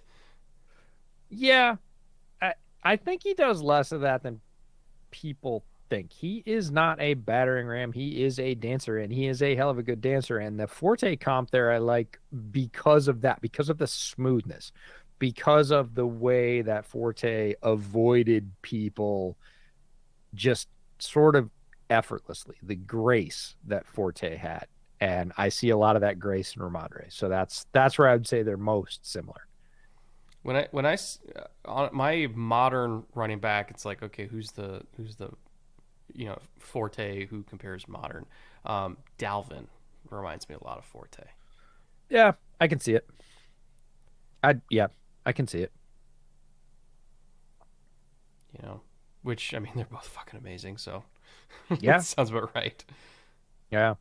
Going back, Alex Williams had a super chat for $1.99. You guys are the reason I started watching O lines. If we're responsible for that, I honestly am set back a pace. Like that is a huge step in football evolution. If you get to the point where you're watching the lines, offensive or defensive, you're on the right track. So, wow, appreciate that. Yeah, that's amazing. GBG for £5 British. Love to listen to you guys while you're walking my dog in the mornings, even if it's almost 4 a.m. where I'm at. It's worth it to lost sleep to watch you guys. That's impressive considering I'm a guy that loses a lot of sleep. There are not too many things that I would say are worthy of spending it on.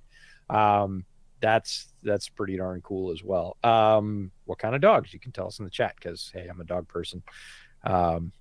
Well, 4 a.m. dog walks. Hopefully something that can tolerate the cold because it's not going to be it ain't warm at 4 a.m. The stat, speaking of stats, I love fun stats that set you back a little bit. Fun stat, I was looking up something on I think Wikipedia for my kids to try and verify a fact, and I was reminded that the difference between daylight hours at the 49th parallel where I live or close to it is 8 hours. From the equator? No, it is 8 hours difference of daylight. In the shortest day of the year, there is just under 8 hours of daylight at the 49th parallel. And the longest day of the year, 16. So it 16. gets dark at almost 10 o'clock at night, at the peak of summer. And in the middle of winter, it gets dark at about 3:45. Wow. Wait, Yeah. 3:40, like, as in, like, in a few weeks, it's going to be dark at 3:45.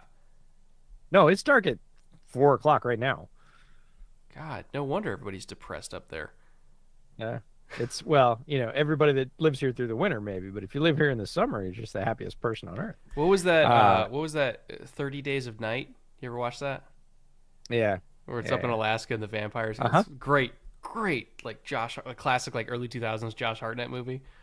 Yeah, yeah. Win for 9.99. Hey guys, just want to say thank you for the amazing content. You're welcome. I've been watching Film Room since I was in high school. There you go. And this podcast has got me through law school. Uh-oh, we might need a lawyer. I So think I'm old. I keep think that's what studying. he's saying. He's saying I'm Keep old. studying. Keep up the great content. We will. Thank you very much for the 9.99, especially if you're in law school, because you're still paying out the money before you start making the big money. So hope that comes soon for you. That's an amazing journey, and I'm glad we've been any small part of it. That's really, really crazy. 4 a.m. dog walk is the Siberian Husky, smartest dog in the world. He knows when it's too cold here in Georgia. Yeah. Oh, yeah. I had a purebred husky when I was in middle school. Her name was Tuya, which means gaze or stare in Finnish, because she had ice blue eyes. And she was she was incredibly intelligent. She's also the most willful animal I have ever been around. That sounds like a husky. Yep. Yeah. Just had that mischievous look when she like braced and dropped on her front feet and gave you that look. It was like, oh, you're about to do something terribly bad. Like, and I'm not going to be able to stop you, am I? I was like, nope. I got a lot of energy. I'm super strong and really fast. So if I want to go do a bad thing, I'm going to do it at hyperspeed. All right, Mac driving Great ball. Here. Ow. I really need to hit that under here. Yeah. Taekwon going up, taking a shot from Poyer. It's a pretty good ball for Mac Jones in that situation. He had to get it over the middle level defender. Taekwon goes up and gets it, takes a whack.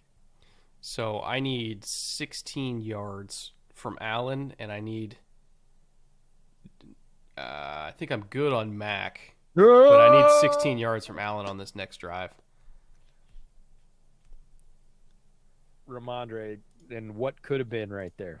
Just not quite soft enough hands. He almost had that ball. Oh, man. Mac Jones isn't the answer, I fear. Dude, it's hard to tell. It's hard to tell. With this supporting cast, it's hard. Like, I believe in Taekwon long term, but they gotta figure out something that isn't Kendrick Bourne and Jacoby Myers and Devontae Parker. Like, the other three of the top four is not good enough. It's just not. The offensive line also hasn't been good enough. Like, it's been Ramondre versus the world. Okay, the Patriots are this close to a touchdown in the last two plays. Yeah. Unreal. It's that kind of year for them. Yeah, it's a game of inches, and they are off by inches. Like, that's McDermott knows it too. He's like, we just got lucky twice. Do you guys like the progression of Kenny Pickett? I love the progression of Kenny Pickett. I mean, considering who his offensive coordinator is, yeah, I want to see more of it. I think he's done a fantastic job this year as a rookie. As good or better than people could have hoped for. I think that he's shown. He hasn't. I get the average yards per target. Average depth of target hasn't been as long as a lot of other quarterbacks, but I also think that he showed himself to be a capable deep ball thrower and aggressive thrower. I think that it's a good throw. Oh, he dropped it. No, look at the hit, man. Yeah, from Hamlin. But overall, I think, looking at the deep balls from Pickett, especially some of the tight window aggressive deep balls down the boundary from Pickett, he's not just a dink and dunk guy, even though statistically I know it looks like that, but I've really liked his progress this year. Okay, not eligible for shot of the week, just so you know, but Ugh. Mm. Mm. That's a big one. Yeah. No, it's not wrong though. That's Yeah, big shot. Damar Hamlin's like, come on, what do I have to do? And the answer is can't get your head anywhere near their head, man. Got Something to go else. back That's what you have to do. got to go back to rugby school, right? Because if you weren't wearing a helmet, you wouldn't do that. And that's how rugby players survive. And it's how the NFL will eventually survive. But right now, still in the place where you lowered your head into contact. Oh, I'm not sure he's not out right there. I he kind of looked the eyes. You look at the He was eyes. glazed. Yeah. Yeah, he was glazed. That's great throw, big hit. That's part of the NFL, but Did they're he get going to, ejected? I don't know if he got ejected. He I got the think he got flag. Chad will ejected. tell us. I don't know about ejection. Oh, oh, Henry just got cleaned out too, even though it wasn't a huge shot. Could have been a kill shot, but oof. I don't know about ejecting somebody for that. That was not He lowered his purpose. head in. Yeah, but it wasn't No, purposeful. no, he lowered his head into contact though. You can't do it. I get Like it, but like we gotta look at intent here. you putting the crown of the helmet down, coming into a hit. You can't do it. Can't lead with the I helmet. I get it, but like, where's the line I know. between that's a penalty and that's an ejection? Well, Because if welcome every to penalty is an ejection, then what the fuck are we welcome doing here? welcome to CFB targeting. Like And it there's a shouldn't be lot of that way. bad. It's a dumbass fucking way to do this. Whoa! The game is too fast to turn every penalty into an ejection. That's stupid. Did you catch this? The sack, yeah. AJ, that is a oof. That is a can't have it for an offense. Look at the Pats fans. They're like, what in the hell? Where did Josh Daniels and Tom Brady go? Like, I think Oh my God. if you're going to get ejected, it has to be for something that is clearly malicious and purposeful, not a bang bang play where you miss. That's stupid. No, I don't disagree with you. They got to figure out a better way to do it. Oh no, he almost takes another huge one. Get rid of it at this point, Mac. What are you doing? This is terrible. Is he going to throw a touchdown here just to spite me? No, not even close. Oh, I feel so bad for him. Mac Jones is slaving away out there, trying to do the best he can, and yikes. Did you see Jordan Phillips dive and like chop at his legs trying to Yeah, trip yeah. him? He's, ah, my goodness. Greenlaw ejected for less. Yeah, I didn't like I the didn't like that Greenlaw one either. ejection. I didn't like that one Yeah, either. I really like Drake Greenlaw as a player, and I was bummed to see that one. And it doesn't matter whether or not I like the player. It really does have to come down to the play. Um, it is the NFL has struggled with certain rules and certain interpretations for a long time. And what was a catch was there was a huge nobody knows what a catch period is for a long time that was really it just sort of unsettled the NFL for a long time.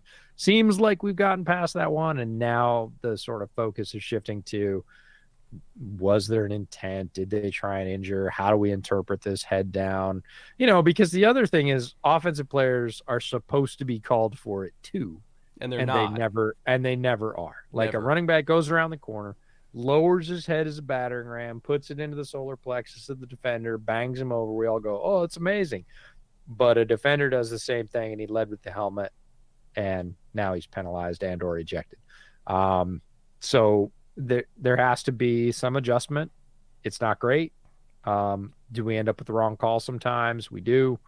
I'm always going to err on the side of, hey, man, don't use that thing on your head as a weapon, because you watch rugby, it's bigger guys moving just as fast. They don't wear helmets. Best they get is like ear pads, and they find a way to survive. They're not leading with their noggin because there's nothing on it. Yeah. And so don't take that for granted and use that as a battering ram. Xenocide for $20. Who do you guys want to see next on the Colts QB carousel? Oh God, who is 30 plus and might be available? Feels like, it feels kind of right for that particular logic, which has been the logic that the Colts have run by for a while now. Taylor Heineke. No. Who? Got to be better, got to be higher profile, right? Yeah. The Colts appetite has been for somebody that achieved great success at some point, and we're Brady. hoping to get the tail end. Nah, Brady. that's a little, I think that's a little too rich for them. Huh. Who? Derek Carr. I mean, it fits. It fits. It fits. I get it. Gage and Derek Carr, same time. It Beautiful. depends Love it. on like, are the Raiders going to be in a spot to draft a new guy? Because if they're not, then they'll just, Right. you know, they'll stick with All Derek. right. But all right, Nick Folk, can you get me Yeah, 9 points no. in the next minute 57? Right. Can you just keep kicking field goals like a rapid fire field goal machine since you short legged the 48-yarder? Holy cow. See, what sucks is if he didn't miss in the first half, he would have hit. He would have hit. He would have hit because he had extra point and 2 field goals. That would have got me what I needed. But nope, nope. You can't have nice things. I Can't thought it have was nice seven and a. things. I thought it was 7.5. No, seven Was and a it? half rushes for Allen. It's over 6 kicking points for Nick Folk. So I need two I field thought it goals. I thought it was over 6.5 or something. So No, I guess no, no, same. no, no. Well, that still would have, Yeah, same thing. yeah. Okay. I'm screwing up my lines here. Not a surprise. Does it feel like Kirk Herbstreit has upped the hair game a little bit now that he's on Amazon? I think so. Seems like the stylist got after him and said, we need to update you a little bit. It's a nice jacket. I like that jacket. Did you see his Montana get up for College Game Day? No, He looked like a modern remake of River Runs Through It. He took a lot of guff for that. I'll have to Yeah, yeah. Google that. I might be able to find it. I'll have to find it. Matt was Curran for $5. Do y'all think Saquon, Josh Jacobs, and/or Tony Pollard will hit free agency? And if so, what's your dream landing spot? Pollard to Eagles, please. Pollard might hit free agency. It depends on if the Cowboys want to pay running back again. Yeah. See, the thing is how much they have left on Zeke and whether or not they want to get out of that. Because it was $50 million for Zeke. That was like 3 years ago. So I can't remember if it's this year or next year, which is like the last year where they kind of have to keep him. If they don't if Zeke is cuttable, which I off the top of my head I do not know what his contract is like. If Zeke is cuttable, then yeah, they'll probably retain Pollard. Josh Jacobs, if he's available. I mean, God, there was questions about if he was going to be available this year. So Yeah. I don't think the Raiders are going to pay Josh Jacobs. Not that they don't like him. I just don't think they're going to No, pay him. he's great, but they just don't know what they're doing. So I don't think you can pay running back when you don't know what's going on with your offense. Giants, I think, will keep Saquon because they literally don't have an offense without him. Yeah, So. he is so integral to what they do. Of the three, I would say they find a way to keep Saquon in New York. It may be financially unviable. I will put it that way. Mm-hmm. It might be a Zeke-like contract. He might make them do that. Do I think that's a good idea? No. For the early part of the contract, like next year only, it's fine. For any part after that, it probably won't be fine, and it will handicap them a little bit. I don't blame Saquon a bit. If you're running back, get every bit of bag you can as soon as you can, because your time is short, and when it's used up, they're not going to have anything for you, so you might as well get it now. Pollard, I would like to see on a different team, but I would also like to see him be the lead back on the Cowboys if that could happen. I don't think it will, because Jerry Jones just loves Zeke in a way that just find you somebody that loves you like Jerry Jones loves Zeke. Like that would be amazing. And then yeah, Josh Jacobs is a tough one. He's been so good this year. Like Josh Jacobs but has been amazing, but I just don't think the Raiders have any idea what they're doing, so they're not going to pay big money to running back, nor should they. I think they do know what they're doing, which is why they're not going to pay big money to a running back. They'd rather get the comp pick. Yeah, it's true. All right, we're gonna run this one down. Bills 24-10, and we're already in the kneel down portion, the quote unquote victory formation. We should probably hit our victory formation as well. Clean up any super chats we've got if there are any left, or other questions, and get ready to roll on to the rest of week 13. One final super chat from Icelandic Fart Police. Hear me out. Saquon, Debo, McCaffrey, all to 49ers. Sure. Why not? No. We're just gonna run the all running back offense. Wildcat every play. Are you gonna run wing T? Because yes. then I'm interested. Yes. No, 100%. If you're gonna run wing T and you want that assemblage of talent, like, yeah. But big credit to the Bills here as we're talking about this game as it wraps up. Like, the Bills have found a way. There was a crisis, and I mean crisis of conscience, crisis of region. If you know anything about Bills football, when word came out that Josh Allen's elbow was injured, how bad is it? Are we shutting him down? Is it the end of the Super Bowl hopes? Like, there was a seismic, oh my God, that occurred. In the time since then, 3 weeks since that's occurred, they've found a way to grind out effective wins against quality opponents. And that is a big shift for the Bills. It's a big shift for Ken Dorsey. I think, and Brett thinks as well, this sets them up better for the playoffs. It gives them more balance and more ways to win on a day when Josh maybe isn't feeling the best, because Josh is no longer the one and only center of their offensive world, of really their entire Super Bowl hope. And that was why the world shook when his elbow was injured. So huge credit to the Bills making the adjustment. They've found a way to win. I think it's sustainable. Patriots, if you're a Patriots fan, looking for answers. Nothing looked great tonight. A lot of things looked close. Devil's in the details. They're not going to win a lot of football games like this. They've got to make some changes. Yeah. Overall, shocker. Bills are still good. Patriots still figuring it out. Going into the year, we didn't think the Patriots are going to be bad, but we also didn't think they were going to be great either. And that's proven to be mostly true. They've had some gutty wins, but they're still a year or two away, personnel-wise, and also not like super enthusiastic about their offensive coaches. They're still a couple years away. The Bills are.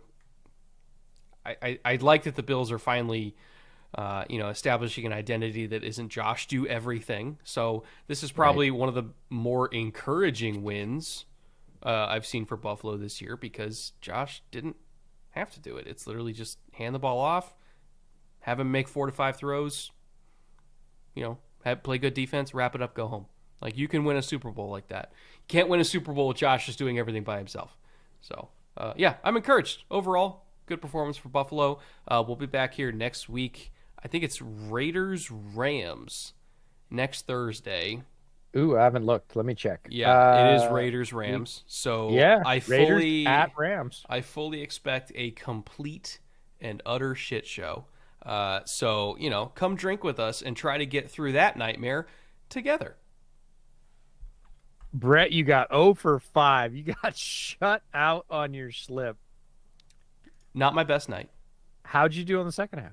I didn't hit the second half either because I was short 15 yards on Allen.